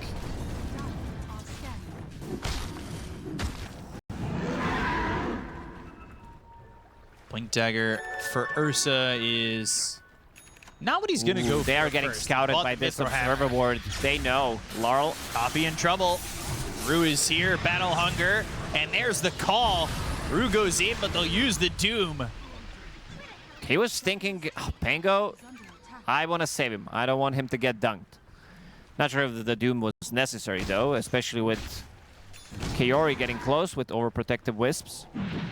I do like the move in with the Tumblr's Toy to Tumblr's Toy into a two-man call. Nice try, nice try. Not quite getting it, though, and Yuragi again now, I think, thinking about maybe now that you've got this axe, can you go for Roche? But he's not dead that long. They'll go for the Tormentor, Miposhka, fingers crossed. Me not axe. Me not axe. Oh, let down by the odds. He's still involved in every single kill. It's a big number, 17 kills. 5-0-12 for this guy. Has a lot of farm, too, with that Solar Crest already finished. Diffusal for Copy. Looking to build an axe. And now finding the Enchantress, but Has a Yule Scepter if necessary. Solar Crest, and now Battle Hunger multiple times. They'll also kill the Courier while they go for this. Bramble Maze, how long are they going to commit for this Enchantress? Still waiting for their moment, and eventually Laurel kills off Kaori, and they go right into Roshan. Seriously, guys? Right in front of my mom, sorry, right in front of Roshan. And this is going to be the easy pickup for them. Knowing that they have Global Silence, they have Enigma as well. So they can take this Roshan easily, and they can take it away from Ursa. Ursa, definitely one of those heroes that loves to have Aegis, so he can control the game. And let's see who they decide to give it to. Laurel, Storm Spirit. Usually he gets priority. Second one maybe belongs to Troll if they want to siege the high ground with it. But for now, it's going to be Laurel.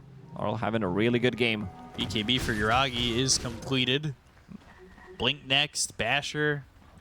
The laundry list is all queued up. Switching the order this time, seeing that there is Global Silence, there is Orchid on Storm Spirit, and also Yule Scepter on Axe, meaning that with just the Blink Daggers, you wouldn't be able to deal damage. Thinking about the Terrorize, but now they've got the Orchid Blink in, Malefist, Global Silence coming through. Copy in a little bit of trouble with the Orchid burning him, but not doing a lot just yet. They'll commit the Black Hole to get the kill to the Pangolier. +1 from Aposhka. And now they'll ball lightning for more. They'll find Kaori, Tumbler's toy from Rue to get some space forward to find that Battle Hunger onto the Enchantress. They don't have Black Hole, but they have the Orchid. They'll get the Silence. It's on to Boom. They'll give him 5 big booms as they kill off this Doom. Kaori will still continue to run, but they've got that call, and they will continue to put the damage on through the overprotective wisps of Kaori, and eventually Culling Blade him and give Miposhka another. They don't have enough damage. Also, if they want to be starting the fights when there is Global Silence available, they just can't. There's way too much protection on their side. Collapse, he's starting to scale as well. He is bringing a big item on the Courier. That's his BKB, 9-second BKB, 22 minutes in on Enigma. Usually Enigma, nowadays, they don't build into these like items that scale really well, especially at the start. It's more about the auras. You get we've seen good amounts of Crimson Guard, Spirit Vessel on Enigma, drums, even upgraded drums. But this time around, he wants to scale. He knows that with the backup from the Global Silence, he has a pretty free entry to the fight. Means Navi are really going to have to be the aggressors, right? And find an opening for a pick-off and then go from there, because, I mean, there's so many ways to start the fight for Spirit. And the protection from Global Silence is going to make it so hard for them to react. 10k lead already. I just want to say, by the way, Yatoro, he's got himself BKB. He's almost got the full Sanjinyasha, the Battle Fury, and the Phase Boots, and he still has 22 things queued up on the shopping list. Oh, he's thinking about the future. Yeah, it is a lot. I don't think he's going to be able to buy all these items, considering that this game is looking very, very rough for Navi. Ursa is countered. They don't care about status resistance. At least Black Hole doesn't care. If you get focused down by Troll, eventually you get rooted. You're going to die. And they also have BKB piercing tools coming out from the Global Silence, coming out from Axe, who does have a Blink Dagger available now. Rue is really farmed. Yep. He's catching up with Boom. Got that shard from the Tormentor, so that's boosting it up a little bit. Shard for Silencer, by the way. So now the numbers will go up quicker. And I'll have to do a little bit harder math, but I can do it. Even though the answer is right there on the screen anyway for me. Battle Hunger, Malphus, and Miposhka here, ready to collect his Brain Drain tax. +3. Immediately this shard paying off. Was that? He bought his own shard. Yeah. He had enough. And he's got it ready to go. By the way, Ag's flying out for copy. Still doesn't have any dispel mechanic. That's the problem. If he gets initiated on, they really don't have any saves as well. So whoever gets jumped, and you have 3 jumpers pretty much, or you can have Troll running in with all this move speed, Phase Boots, Sanjin Yasha. How do you protect yourself, Rue? Thinking about getting the jump in the bottom lane. By the way, Boom has died 5 times. And you look at his mana, 555 is not a lot. Yeah, for Doom, it's all about the same numbers. This is the 666 guy. Radiant's top tower is under attack. But didn't lose too much. I mean, he also didn't build into any real mana items. I guess he didn't die. That's like 5 times the Silencer, because Silencer has been involved in every single kill. Yes. Radiant's top tower. But it'll hurt even more if he dies now on with the shard. But he's got Congregations of the Deep. That's what he's trying to use, at least. That's extra 70 mana. A lot of mana to use, especially with the 200 from Doom to start. Denied.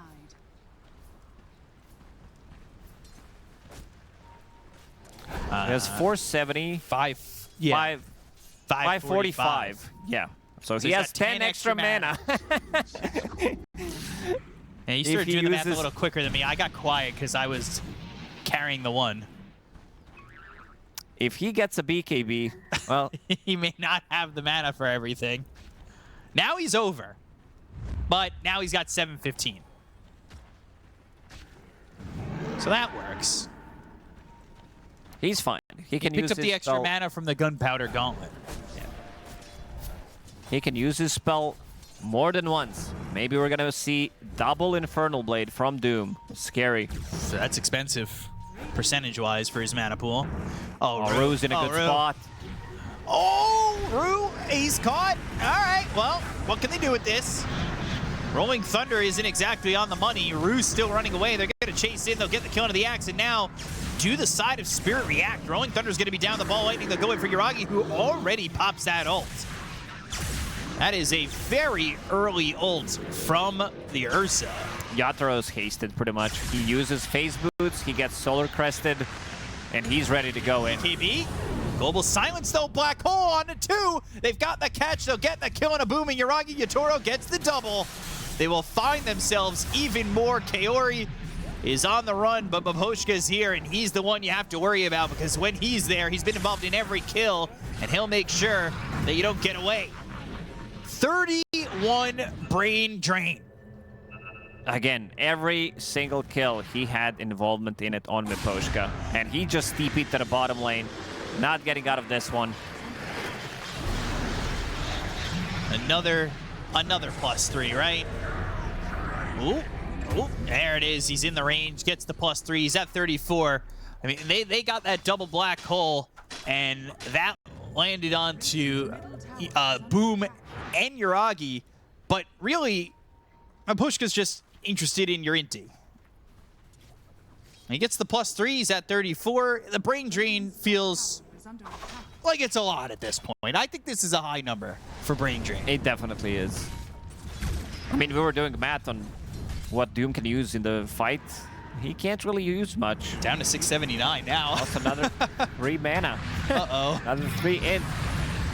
Oh. This is a big kill if they can get him, but he is super speedy. He's fast. I don't know if they're going to catch him. They're getting baited a little bit. Vortex, they've got the call. And now, can they get the damage out? They'll focus their attention on Rue, but again, that's just the support axe.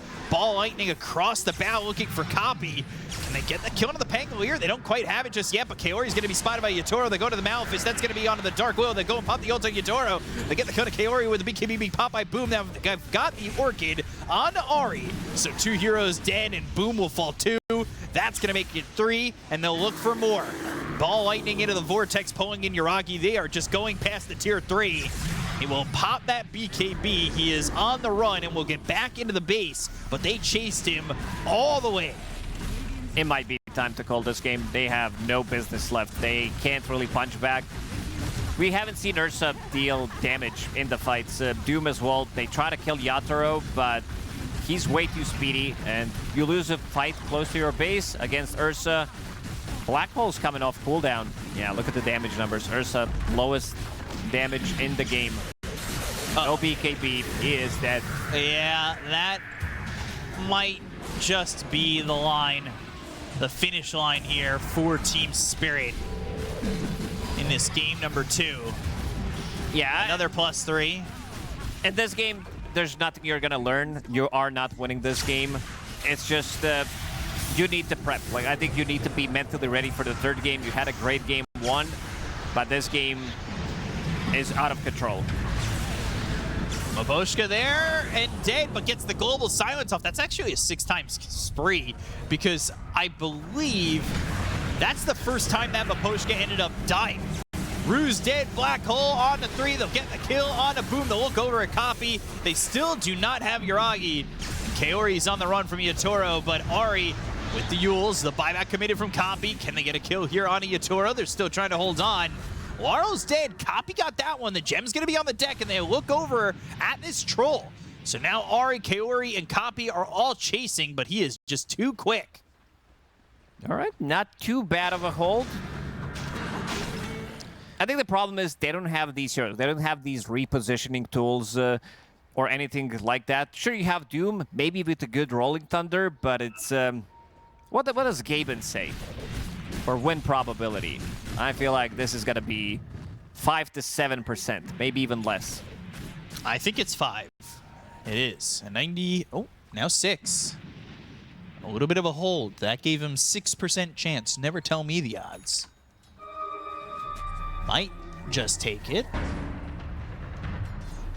It starts with a kill on a Yatoro if they could get it, but this is not easy. I don't even think he's the one that they're looking at. He's Might in go for Shadow Blade collapse, and that could be a smoke. problem. Global Silence on cooldown for 15 more seconds. Still a minute and a half on that black hole, so it gives him the opportunity to go for Roche. They want to go for the full wraparound, drawing on a minimap.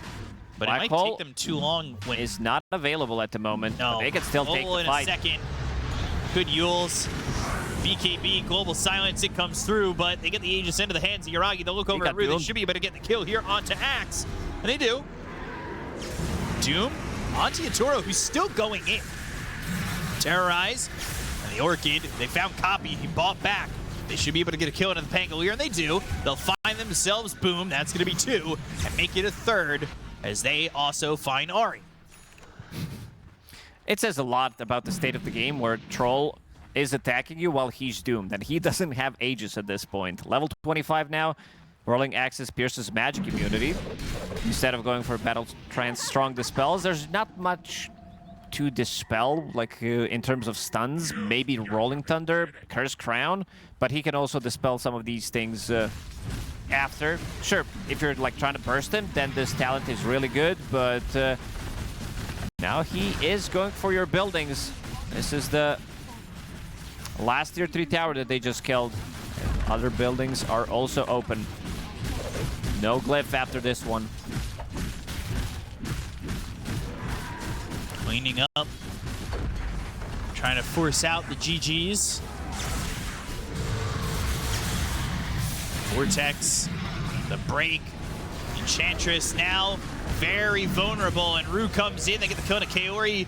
Boom trying to do anything he can, but he does not have Doom. Vortex pulling him in. Battle Hunger once more. And they've got the call to lock down this Doom, kill off Boom, and he is dead for 50. Even with this Aegis, they're going to call GG, and Game 2 goes to Spirit. We're going to a Game 3, which is not uncommon for Na'Vi so far in this event. Very clean game from Team Spirit. Yep, Na'Vi. Final game of the day. Final game of the series. Spirit, Na'Vi. Na'Vi taking game number 1. Spirit taking game number 2. And it's all down to a Veno mid for the side of Spirit. Very interesting pick coming in, and maybe not what was to be expected. But a 4-position Ember, we've seen it before. Yeah, Rue has been cooking some of the heroes from the position 4. He did play Axe in the previous game, definitely expanding his hero pool. This hero with Chain Gang, I thought it's going to be played more as a position 4. I know my boy Fog loves to play it, but he's like, it is very greedy. Like, it can scale, and using this as a flex works really well. But it's been a while since I saw Venomancer from the mid lane. I tried to recall last time, it was probably when XM played it. The Pushka did use sleep. He's in a lot of trouble here. This is revenge for taking all their intelligence last game. Yeah, mid getting the first blood will definitely help him out playing against Venomancer. This matchup definitely not in his favor, but also something to point out that there are a lot of melee heroes in this match, especially on side of Na'Vi. You're playing against Mars, Ember, Veno, like even Muerta. It is difficult. Sure, you are going to be building into Blink Dagger, you have Pick Me Up, you have Shard with the Monkey King, but still, these are going to be melee heroes, and I'm really excited to see how this bottom lane is going to go. Because Undying, we usually see it from position 5, some teams want to flex it to position 3. With the Pick Me Up facet, it does allow you to get on top of the heroes as well. Get maybe another decay, get the extra bit of a damage with that extra strength, and he just got a second decay, and that was a double decay. Getting that double decay, maybe a pick-me-up into a tombstone with the decay. You right on these heroes, that could be a big problem. My question for you is, what's the build for Laro Veno mid? Spirit Vessel into whatever he wants to buy. I see Boots of Travel as well afterwards. I wish I was allowed Could be... to click the 7 and see. Yeah, I think it could be Hurricane Pike or something along those lines, because Veno can build into any item. Him being universal hero, pretty much everything feels good. But I think in this one, he wants to keep the distance. And this is going to be the key item as well for Yatoro. Like, once you get to your Maelstrom / Mjolnir, these are going to be the items that you want to buy. And here they come. Boom. Wanting Maposhka again. Only sleep. level 1, though. Yeah, it really doesn't have anything else. Maybe they thought the creep is going to die, so they immediately try to go for this type of a play, thinking that they're going to get level 2, drop down the Tombstone. Bane usually is the lane bully, but so is Undying. Yeah. Especially, you just get these decays, keep these heroes pretty uncomfortable in the lane. Both of them working with about 720 health. We look over top, and this is definitely a combination that can get kills for both sides, right? Avalanche toss if need be with a shackle, but right now just the Avalanche. And then if you've got Searing Chains into a spear, maybe under tower. Potentially, yeah. Also, Ember Spirit is very good. Uh-oh. Oh, he needs to TP out, and he's tipping back to base. Ember is very good at dealing with Shadow Shaman with his foul play, where this damage from a Flame Guard will kill you instantly. So you just need to stick on top of him in the AoE, and he will die. Passing over a Tango to collapse. Laurel getting a free lane while Monkey King had to TP all the way back. Monkey King was doing well. 14-7 to just 9-4 here for Laurel. Not as great as maybe they would have liked. They add the Shackle, they get the Ether Shock, they'll take first blood, killing off Collapse. Or sorry, second kill for NAVI as they got Maposhka as that first blood in the river. But the first blood since then. So I correct myself embarrassingly. Don't look at me like that. 1,000 net worth lead here for NAVI. Can feel the eyes, the stare. How long does it take Huerta these days to kind of be online as a carry? This is one of the heroes that it never feels like she's fully ready. She's always like, I need an extra item. But I would say Maelstrom / Mjolnir, Hurricane Pike, and she's going to be fight ready. Kaori, he's dead. This one not first blood. But it is the first kill for Team Spirit. They finally get something on the board and Collapse. As this Mars just having a little bit of help there with, of course, this Ember. I feel like Ember is pretty decent at moving over towards mid. Yeah, especially with the items that he started with Boots of Speed. Only thing that Venomancer needs is somebody to stop the TP with. If he initiates with Venomous Gale, gets a couple of those right clicks, but he is getting scouted by an Ob. Zaru does have one sentry available. Let's see. He's going to be reading the situation. Oh, boom. Drops the item to get the extra bit of a heal. Looking at this Veno, how much he's able to push out Copy, but Copy's still getting a lot of CS in this lane.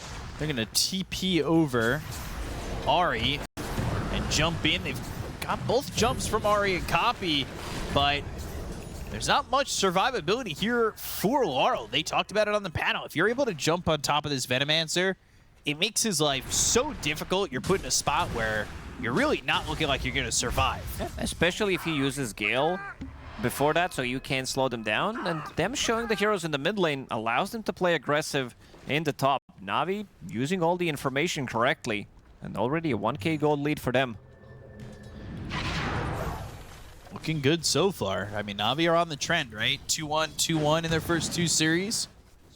They're just following the pattern. But this game has started well, and I worry if Spirit, especially if mid gets devastated, how much they're really going to have impacts going into the mid game. The look over from Maposhka. And this will be another one here for Navi as they get this on Ahri. And this is a support that can really output the damage at level 6 as well. They'll commit the Tombstone. They've got Ahri jumping in with the rebound. And Yatoro They'll hit with the Boundless Strike, and they also get Collapse again. This is Collapse dying to just the two heroes of Kaori and Yuragi, and Navi are overwhelming the map. Did I see that correctly? Did he just use Rebound off of a zombie? Dire's middle tower. I think you did. And then brought zombie on top of him. This is pretty cool. Sleep, Baposhka.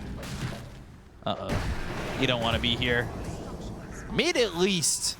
They will get the Shadow Shaman, but they are bleeding kills here.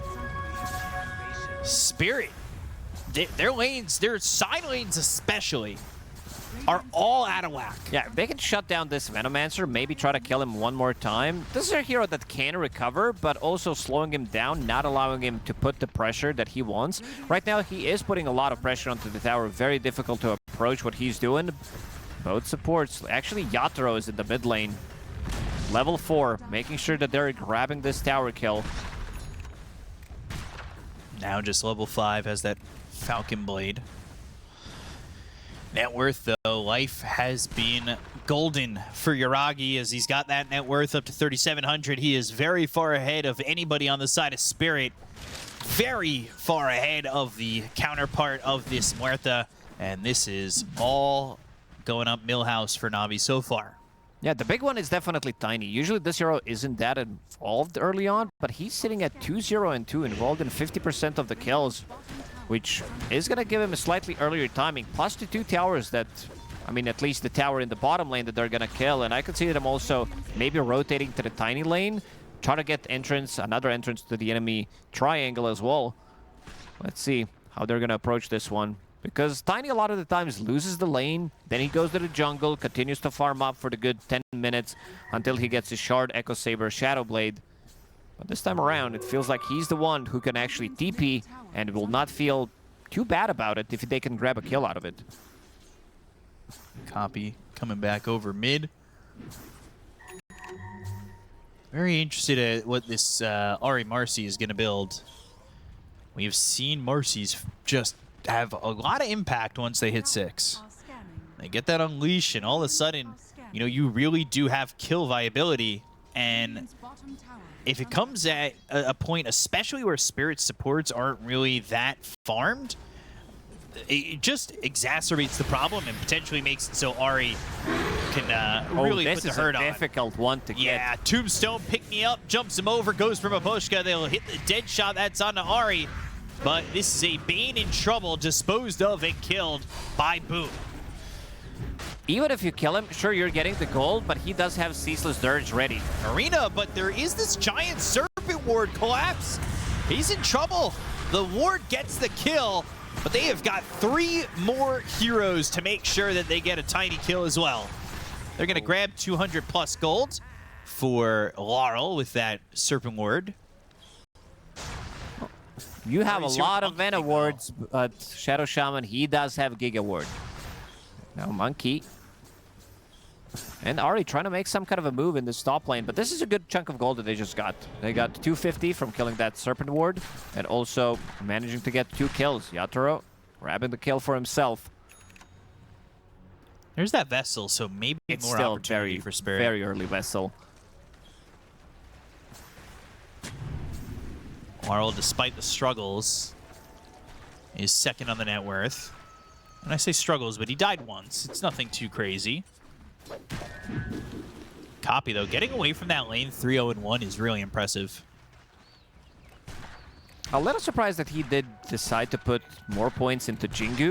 A lot of the times when you can play lane with Monkey King, you can go for like 1 point in Jingu or just completely skip it, where you are preparing to get some creeps from the jungle. But so far, so good. Sitting at 4,000. Same goes for the enemy carry. The reason why I like it more, because if you die once or twice, like, your game is pretty much ruined. You can't really use Jingu Mastery on the neutrals. Can Copy keep up, though? At least with what he's got so far, it looks all right. They've got the Tombstone again, and they will wait on this kill on Maposhka. Well, they jump in, and there's another one. Boom is really lighting him up this time, and he's going into that Blade Mail first.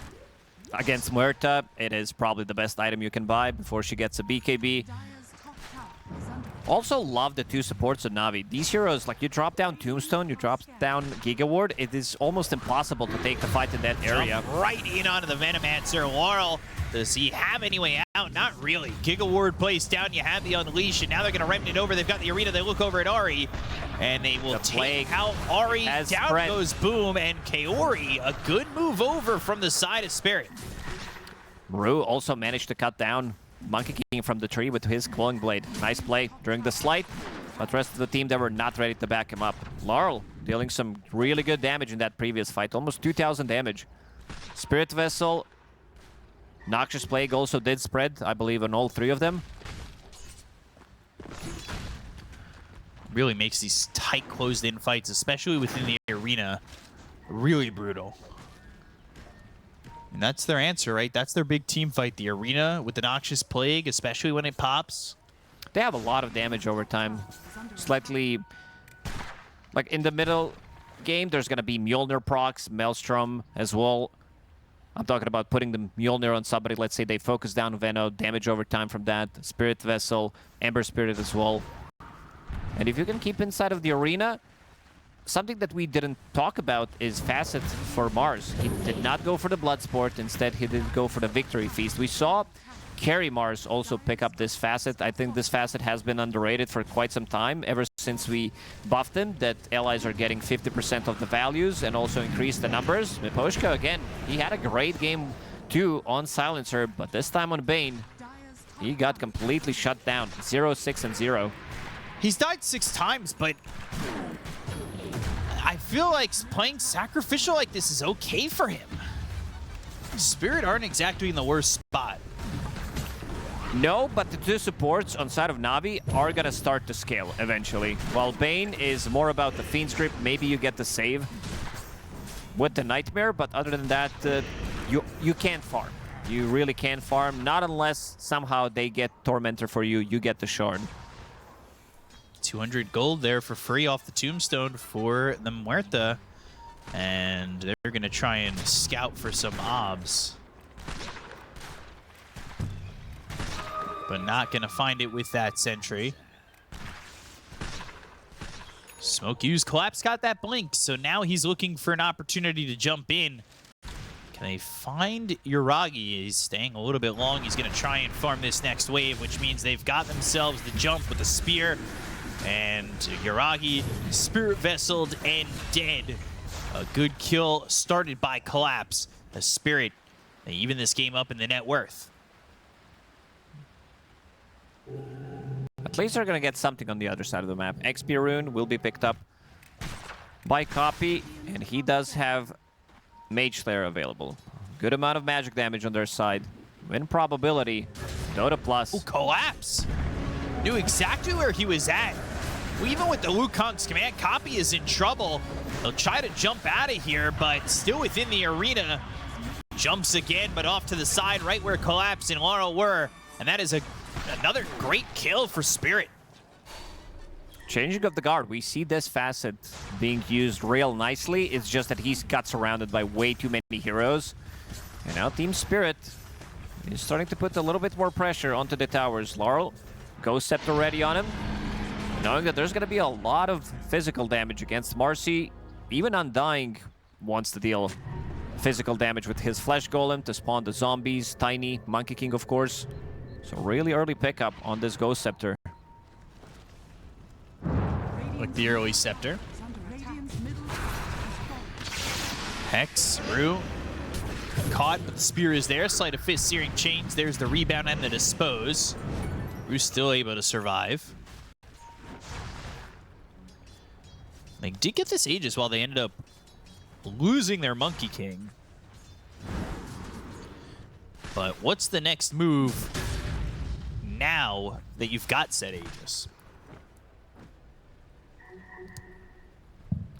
I could see them try to close out some of these towers with Giga Ward. It is up in 40 seconds. Tiny has good amount of damage, does have Shard available, so will not be losing that damage from the 3-throw. And going for Manta style, I do like this. Playing against Venomancer can be super annoying. You can't move in the middle of a fight. So having a Dispel mechanic of your own feels really nice. No surprise, Maposhka still just level 6, 16 minutes into the game. Not really getting a lot out of the game, but we talked about the fact that he is 0-6-1. Got that one on the board. After being involved in 100% of the kills, now just one. 10%. They'll jump in. They've got the Giga Ward. There is the shackle and the jump with the rebound and the unleash. Another kill and a collapse. He's died a couple times now, too. They're not messing around. Every single time. Kaori, also from this position 5, having a really good time. Blink Dagger is ready, sitting at 800 gold. This is why I said that this Bane could be a really big issue for Team Spirit. Others are going to be starting to scale. Shadow Shaman, what he brings to the table in a fight. Marcy as well. Ori, I see that he has a Blink Dagger ready, which is going to be a relatively good saving tool. But if he wants to scale BKB, these type of items, maybe he thinks he just needs to be something, because they have a good amount of saves as well. Later on, Undying picks up the shard. Monkey King can take care of himself if he picks up the shard, and he did, so he can get outside of the arena easily. We'll certainly try, and they are setting up bottom. Maybe they're looking for a smoke. Still giving time over for Yatoro to continue to farm in the Muerta, who's going for that Hurricane Pike. Has the full Mjolnir ready to go, but does Yatoro want to get involved? Starting to get these next neutral items. Searing Signet for Kaori. Any curio upgrades on these neutrals? Searing Signet from Tiny. Dire's top tower is under attack. Okay. It is a lot of damage. Like Tiny, from whatever role, he does play insurmountable because he's playing it as a carry, but still, you use any of the spells, it is going to be way too much damage. And now they are going to smoke. Smoke did break. Undying, no Ceaseless Surge for 60. But he does have the blade nailed for a second. They'll hit into it, but they've got him surrounded. Boom's dead. Shackles, though, connecting on a Maposhka. Brain sap, but the toss from a distance. Yuragi gets the kill there, and Navi maybe thinking about going in. They'll use that pick-me-up to drop Yuragi right on the high ground. Collapse, but this is the Wukongs. Ooh, the spear pushed him out of the Wukongs and away from the rest of the team. I mean, I thought they might still fight within that Wukongs if they kept the Tiny close to try and get that first life. But by pushing him out, I feel like they just completely avoid it altogether. They're fine with this. Using Undying, who's going to have his reincarnation ready soon for the next fight. You need to be aware of this. This is something that other teams have utilized nicely. Where you're fighting around Undying, he scouts things out. Monkey. Now no Wukongs. Already used Boundless Strike. Not getting out of this one. No, Spirit Vessel on him. Easy dead shot. That's another one. Laurel dominating. 20 seconds left on that Aegis. Still Tiny top of the net worth, but you could see Muerta right there.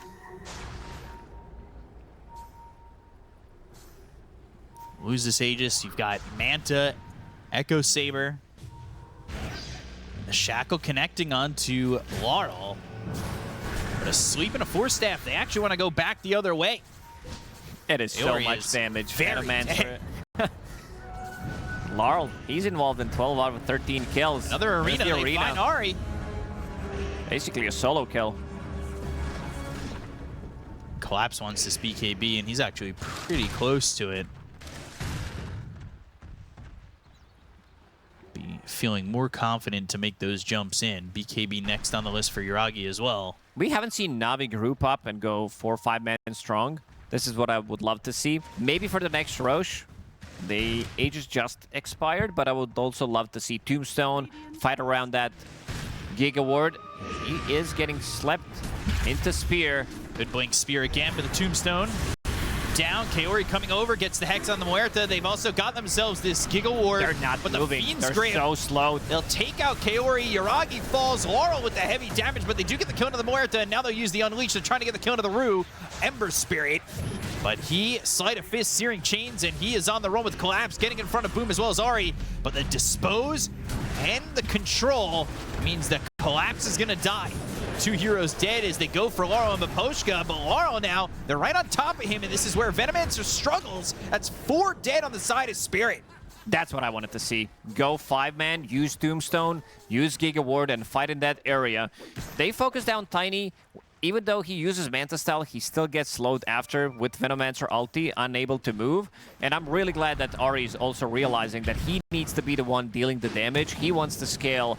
If this game goes late, they are going to outscale them with the heroes that they do have. Shadow Shaman really scales well from position 4 and 4/5. But we're going to see it again. Tiny got initiated on, and this was the fight with no arena used. But you can see the Tombstone, it's not getting focused. Everybody is super slow. Gigaward is there. It looks like it's like they have so many zoning tools on side of Navi. With Wukong's command, they can choose where they want to take the fight. Such a interesting move by Collapse. Yeah, he got that courier. Value, I guess. But then look, once you're on top of Laurel, yeah, he does a lot of damage, but you can't run. Nothing he could do about that. Shackle connects on Taru. Remnant's the other way, but Ari is here, unable to catch up to this Ember. Although Copy, Boundless Strike with the Shard, he'll jump away. Mage Slayer is also causing them quite a lot of issues. Venomancer, if he gets hit by 40% reduced damage. Muerta as well. When she uses ulti, like Mjolnir procs, all of that is magic damage, so you're not going to be dealing as much. And now Kaori gets the Shard. Grabs a Shard here and happy to have it. Sitting close to where Collapse is in net worth. It will allow him maybe to get out of the trouble with 3 chickens, and also you can use the items on Shadow Shaman. Might be able to blink out of the trouble, reset one more time. Just got Undying top. Farming up. Rest of the team not really grouped too tight yet, but they are getting there. He's looking for the BKB on Undying. He's got the Pipe, he's got the Blade Mail. Pipe is the big one. Pipe, Mage Slayer combination. I would say chances of you winning the game with those 2 items, if they have quite a lot of magic damage on the enemy side, increase it by like 20-30%. It is insane how much damage reduction it is. Quick trigger on the Serpent Ward. The Yule's the dead shot into the Fiend's Grip. Easy combo for the side of Spirit. Nobody there to react on Na'Vi.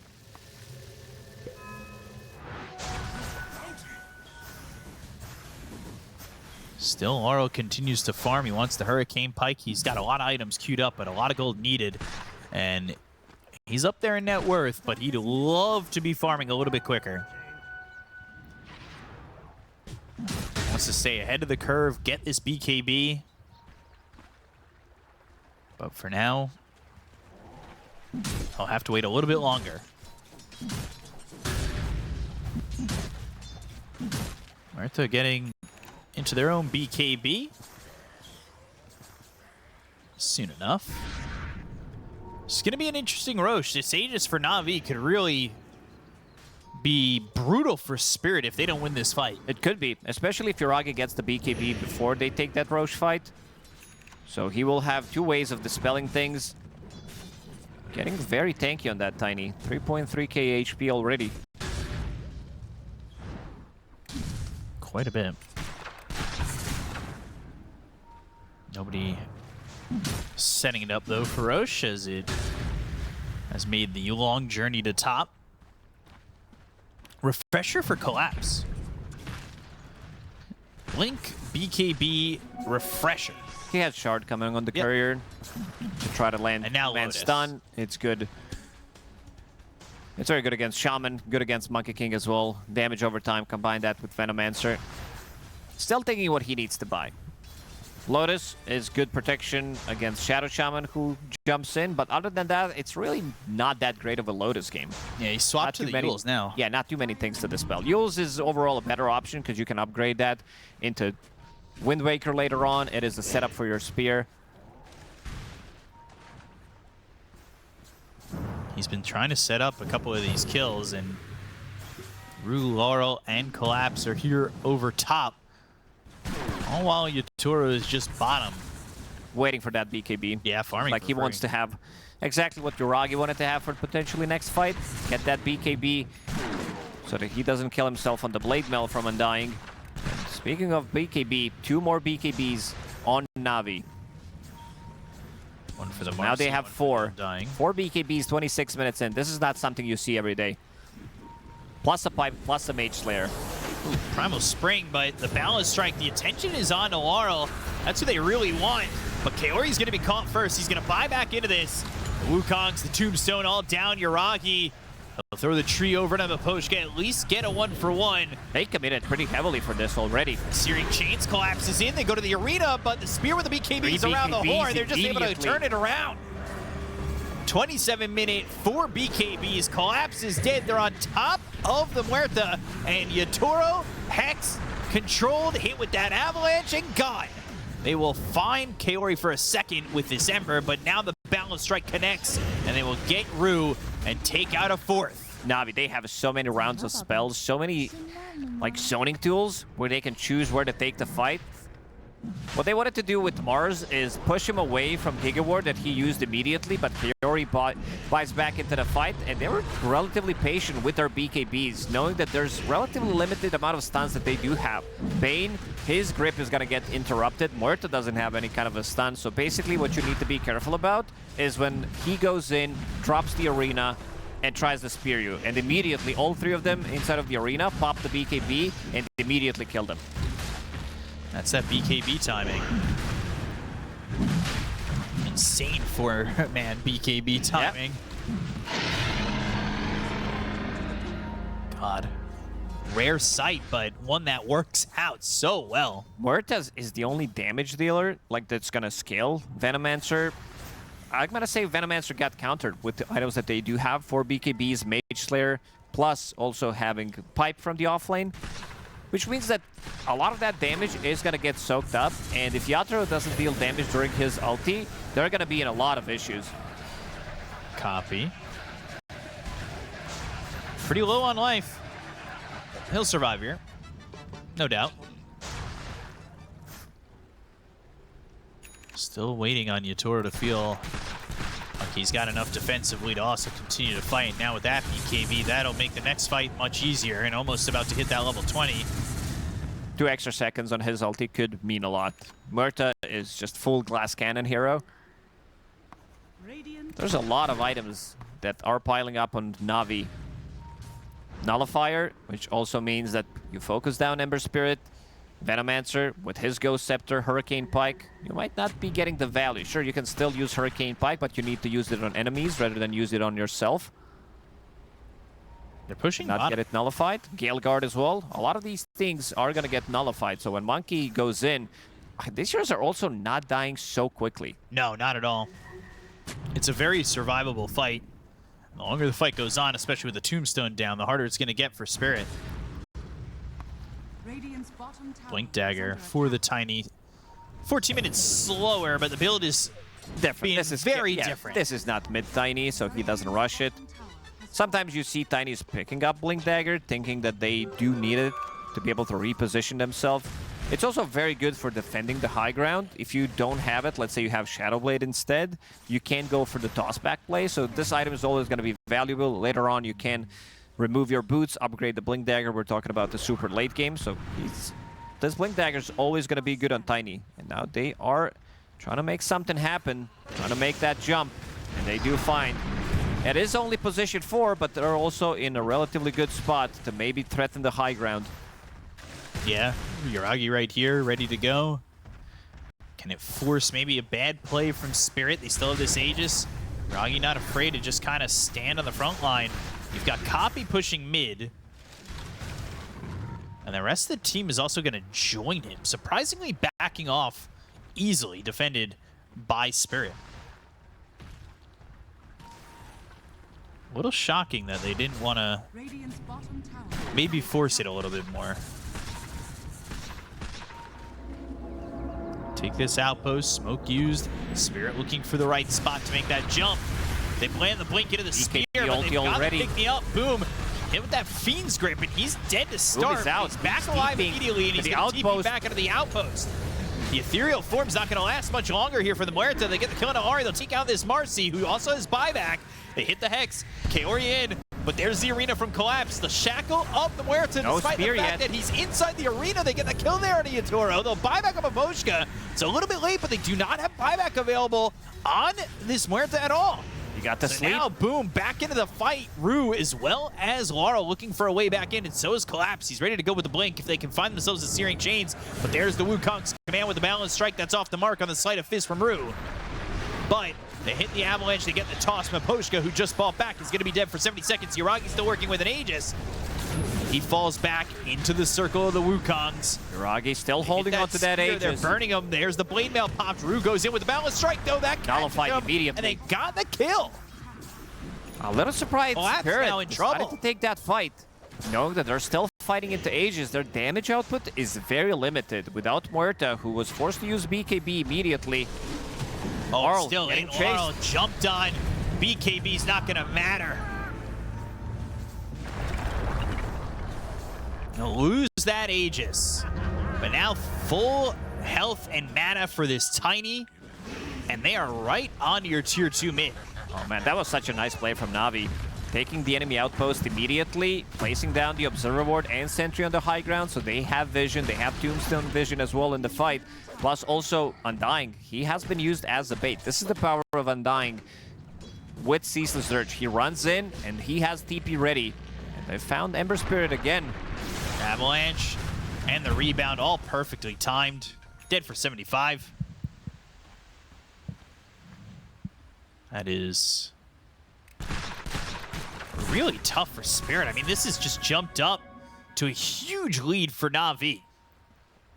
Oh, he's hiding. He is on the top. Monkey King did have Wukong's BKB and Nullifier, plus Basher's coming on the courier. Team Spirit, they have way too many issues. They are definitely lacking damage. It doesn't feel like Yatoro can deal enough damage to kill all of these heroes. Sure, you killed one, but you also need to be aware of the buybacks. And again, when this Ceaseless Surge resets in a couple of minutes, this is basically having the free Aegis. Yeah. It'll probably line up with the next Aegis, honestly. And Doctorine Core as well wants to reduce the cooldown on that one. Shackle connects, Maposhka caught again, Maposhka dead again. Kaori has been amazing this game, dropping the Serpent Ward down immediately whenever he sees the opportunity. He's like, I'm a position 5, you want to take a fight here? I'll bait you in. And also, not too afraid to use buybacks. I believe this was his second buyback in the game. Tier 3 tower, that'll go. Down the mid-center racks. They've got the banner too. The range racks first, take the melee racks second, and have yourself at least a lane ready to be pushed innately. I'm getting flashbacks. Treant from Nature's Prophet until we nerfed it in the previous patch. We just gave it to somebody else. Yeah, we just gave it to Shadow Shaman instead. I mean, it was there. We did buff it slightly, but overall, it has been in the game for quite some time. People were choosing the chicken fingers instead.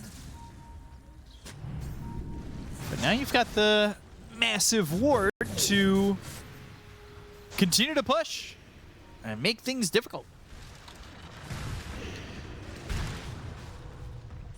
Level 20 and 25 are real good levels for the ward of Shadow Shaman if you want to go that route. Yeah, he didn't go for Hex breaks in this game. There's not too many things to break. Sure, you can break Mars, but I don't think they care too much about him. They do have more than enough damage to take him down. So taking the ward attack range, extra 160. And he could, I mean, on level 20, Shackle duration is really good. If you take the other one, I don't think Serpent Ward is dying anyway. If you've got the extra range, it shouldn't be that close, right? Yeah, but still, it's very difficult to kill it. Like, the ward might die when the fight is over, or if they're trying to reset, and then Muerta's gonna kill it in 2 seconds. But having a 5, almost 6-second stun with Shackle is a lot more value. It is. Let's see the option. Yatoro. He doesn't want bigger AoE. Crippling Crossbow is a bit of a map. Maybe just he keeps Serrated Shiv and gets Spell Lifesteal instead. Collapse goes to the Brawny Outworld staff. And there's the Crippling Crossbow taken. Finding Boom. Spear doesn't connect to anything, though. BKB can put the Tombstone on the high ground. The chase is on the look for Laurel, and they're going to pick him up. Now they've got the Unleash. They get the kill to the Venomancer. They had no Bane already, and they got the Wukong's command. But they've nullified this Muerta. They get the kill in Aru. That is 4 heroes dead looking for Collapse, but he is free to TP away. Navi already got what they wanted, and they will immediately drop down that massive Serpent Ward and cluck their way to another bottom set. There's no buyback available on Muerta. I want to see them go in and try to end the game. Sure, there is Mars with the Arena. Maybe the Sleep could come in handy as well. Try to pull them in with the Spear. But they know. They want to fish. See, does Muerta have buyback or not? And she doesn't. That should become apparent very quickly. You don't just give up your tier 4s for free like this. Ragi almost level 25. May not even need to get to that point. He's a half level away, but they are going to drop down another Tombstone. Tier 3, that falls top. They're still pushing for more. Still 30 seconds without this Muerta, and Navi are well on their way. 25,000 net worth lead for them, and about to secure Mega Creeps. They'll jump forward. They want to get themselves this Spear, but they've got the Fiend's Grip. They have the control. There's a problem for Tiny. No BKB Nobody on here it. to help him, and he's going to die. Resistance. They'll get the kill on a Kaori. They've taken out 2, and now maybe they stayed a little bit too long. But Ari falls. 3 heroes dead on Navi. They need to get out of here. Balanced strike, but Rue was ready. Just not going to be able to get through that BKB. Now you're playing against Mega Creeps. That's going to be a massive issue. Your heroes don't deal well with Megas. Other than Muerta, nobody can really push out the waves so quickly. Mars is okay-ish, but he's nothing too crazy considering the items that he does have. Collapse did carry pretty heavily the previous fight, and now they're into the Roche, but they go. This is important. Especially if Yatoro wants this Divine Rapier. It was a nice spear onto Tiny straight away. Did manage to get in. He's getting hexed, but he's gonna get multiple rounds of spells. Tiny status resistance did kick in because of the insurmountable, but still can't live. Fighting inside of the arena with multiple heroes, even inside the Wukong's command. Team Spirit did a very good job. This damage over time with Spirit's Vessel, Shiva's Guard, reducing every single heal that they're trying to throw onto pretty much anybody. And now they have a Crippling Crossbow. Very interesting item choice from Yatoro. Yeah, it goes for that. And now he's got an Aegis for 5 minutes, though. He took it with the Crude as well. Crude giving him that extra health restoration and the base attack time. He thinks he has enough base attack time and intelligence, but health restoration has been improved. Combine that with his Shard with Pierce the Veil upgrade. He does have a lot, sitting at 16 as well. Gonna be life-stealing a lot in the middle of a fight. Ags now for Miposhka, and that... Honestly, they weren't able to stop the Fiend's Grip in the last fight. This makes it... honestly feel impossible. So if you're Fiend's Gripped, I think you're just dead on Navi. Because it's going to be most likely full duration, right? Yeah, he did manage to farm Aghanim Scepter plus Ether Lens. Miposhka recovering relatively nicely, but still, 2 supports. You see Ari, Blink, BKB, Crystallis, sitting at 2,000 plus gold. He can also be the one dealing with the cores. If he gets initiation on anybody, these heroes are going to die.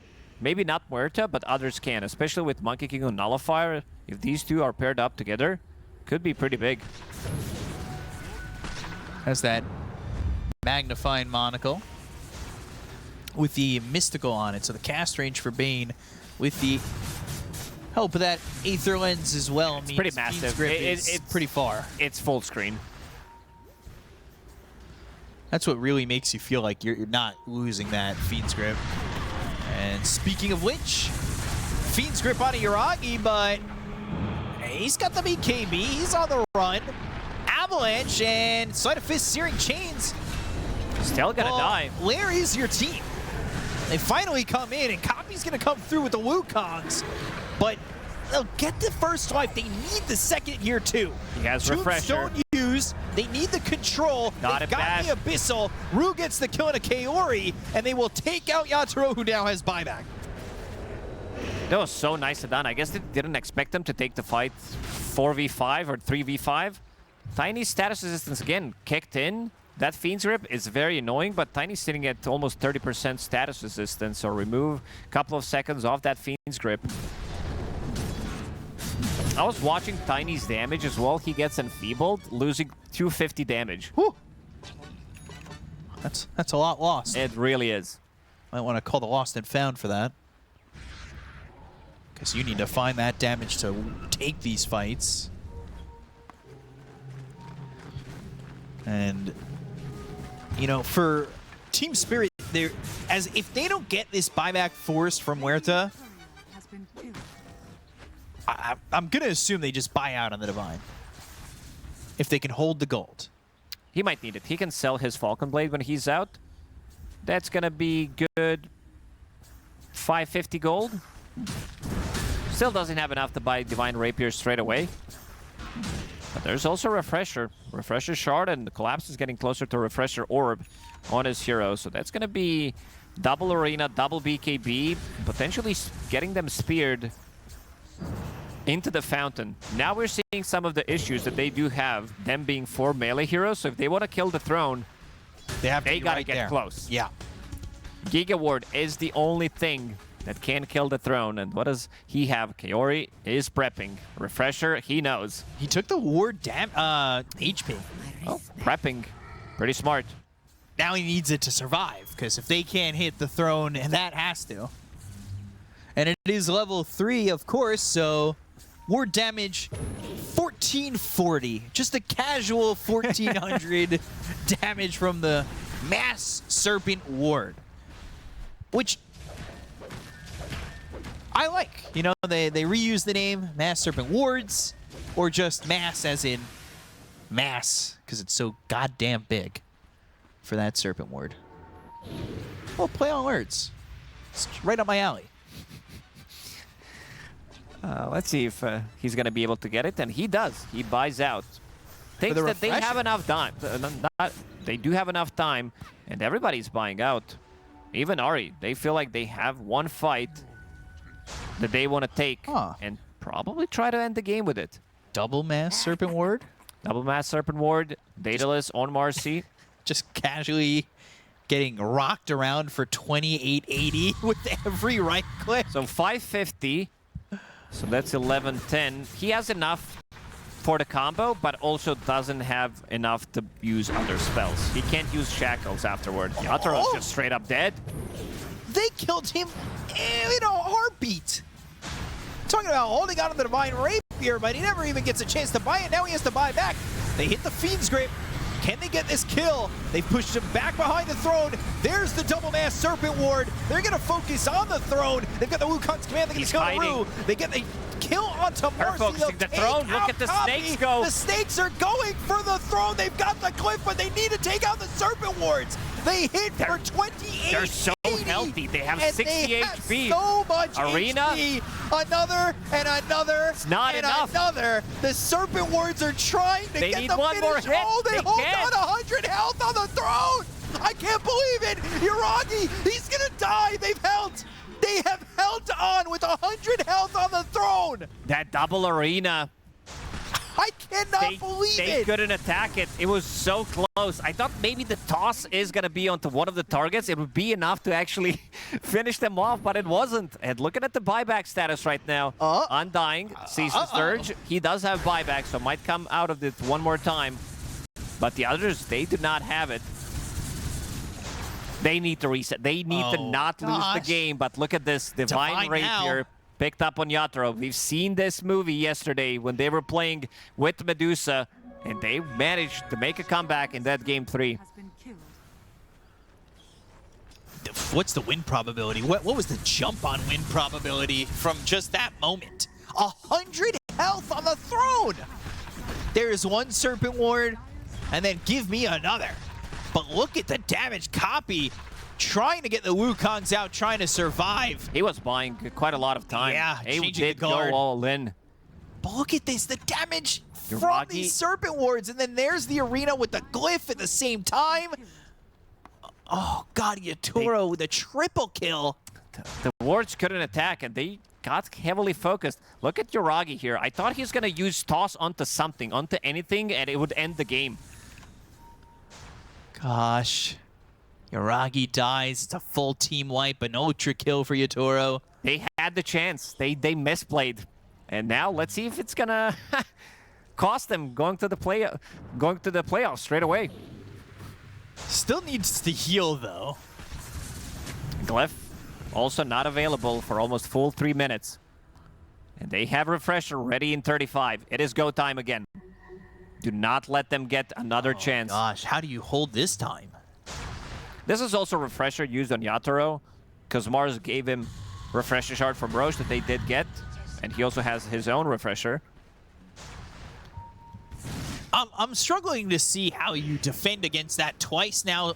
Sans Glyph.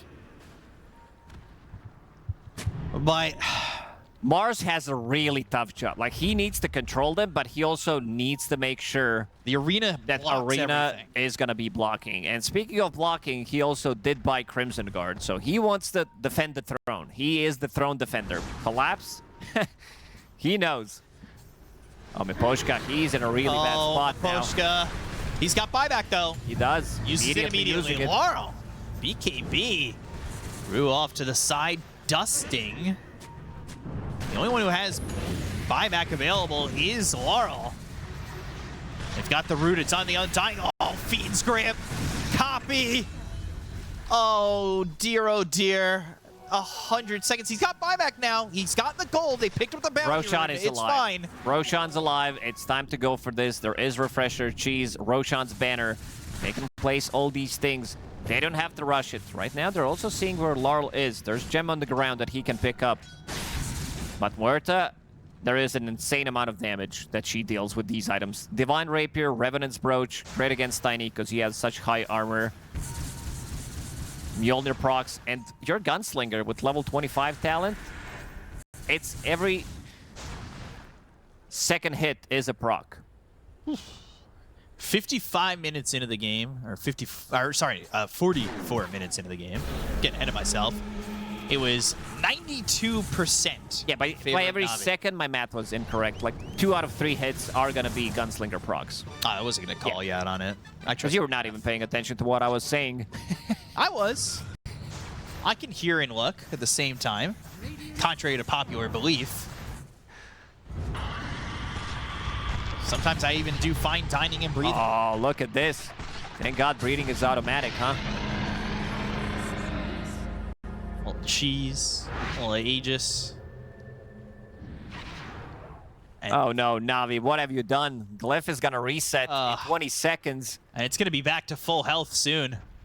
They know. You can feel them sweating. This is... Oh boy. How do you finish? If they're keeping an eye on Glyph, they know that it just came off cooldown. This reward transcends expectation. They're still willing to be out here. Only one hero has buyback for Spirit. That's where the advantage is. Laurel level 25. And he's caught. Although this is a Serpent Ward to try and get the Venomancer.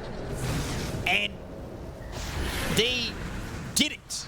So now you've got the Fiend's Grip. The turnaround is here. The arena's down around Yuragi as well as Copy, and they're looking like Boom they're is going to get a dying. kill on a Boom. The right-click damage just short from getting the kill to the decay. Undying. He gets the decay off. He'll soul rip, and now the spear. It also hits Kaori, but they don't kill anything. Either team.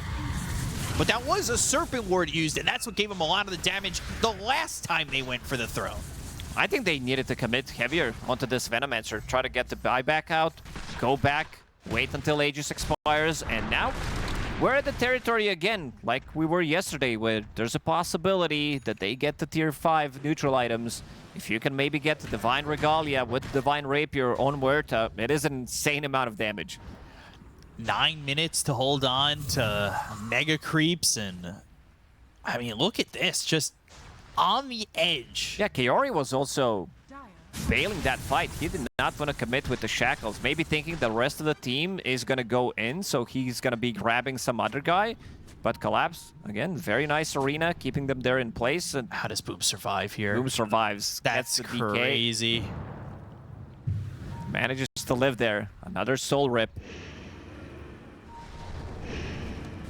He is got Ceaseless Dirge back available, so he's technically got a second life. He is level 25, so the extra 50% Flesh Golem strength bonus is what really helped him there. Fiend's Grip from a distance, but where's the follow-up? Pick me Good up out save. of the arena. Gotta love it from Ari, but the jump in with a gunslinger. Yatoro with the BKB. They get the kill to Kaori. They'll take out Rue. They'll look over at Ari, who's got his own BKB, trying to fight up on Laurel. But that's not gonna work out for this Oh, Yatoro, look RC at him who go. has to buy back. Boundless Strike connects. Now They've he's got the toss isolated. up into the air. They've got him alone. They'll get at least the kill on the Aegis. He has He's still in Refresher. the Another Wukongs. ulti's ready. They drop down the Mass Serpent Ward, and they're trying to get him. He'll go Ethereal. He'll start to hit away at Boom as well as Copy. But there's the Abyssal. There's another Wukongs, but do they have the control? The Spear connects. Copy's dead, and now they'll find Kaori. Gotta be careful. The creeps inside the base. They're starting to hit at the throne, but they got Yatoro. They'll take away this He picked Muerta's up life, Divine. and the Divine Rapier is picked up. Collapse, trying Gonna to lose it fight. here. Fiend's Grip again on Ari. Yuragi in trouble, but they've got the toss away from him. They'll get the kill on the Tiny. They'll take out Ari. The buyback's available on both this Undying as well as the Tiny.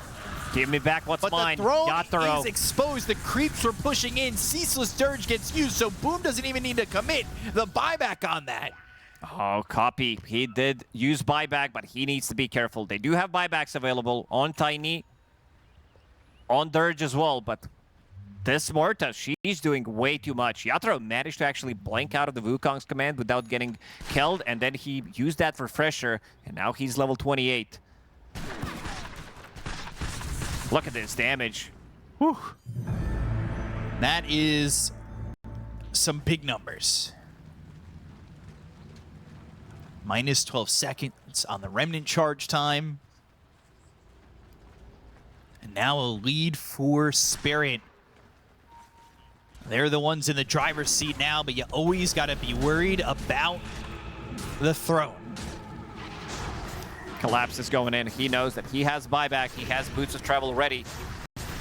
Banner about to 60 plan it. seconds They to want to go for Marcy. the throne. They want tier 4s. They need to use those buybacks, but they don't have them.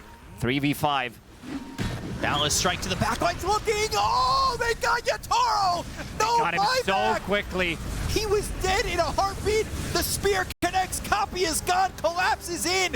But Boom trying to decay the thoughts and the life He has of buyback. Spirit. If he They'll gets get Laurel the kill here- to Laurel. He's dead. He's got buyback, but the Divine Rapier is in the hands of Rue, who will remnant away. The buyback committed by Laurel. They've got Boom with his own buyback. A remnanting once again. They've got themselves the check on a collapse, but the control on the Shadow Shaman will be enough. They should be able to get the kill, and they will. This Serpent Ward is doing some decent damage, but not enough damage. It's just the Undying, it's just the Tiny, now it's just the Tiny. They hit the sleep, they'll find Yuragi, and everybody surrounding him for the victory as Team Spirit bring it all the way back. No fucking way. They thought they were done after killing Yatoro. He is the damage dealer, but Rue picks up Divine Rapier and then goes ham. Somebody needs to defend the throne as well. It seems like it's gonna be Rue who can come back with the Remnant. He does have Remnant available. Oh, they got the glyph, so I mean, Creeps you are coming gotta in. hold for so long. There's no way, certainly no way, right? It's just Ari. It's too long. It's 40 seconds, 50 seconds for Monkey. Ari, he smoked himself. BKB ready, ulti ready. Let's see if he can do it. He needs to find Miposhka because he's the one that does have Fiend's Grip. Jumps in, Doesn't but get there's it. the Fiend's Grip. It's going to be the full white finish. GG is called. Team Spirit from the brink of defeat. Well, now they're in the playoffs. Oh man, this is why we said the same thing yesterday. Team Spirit, the most resilient.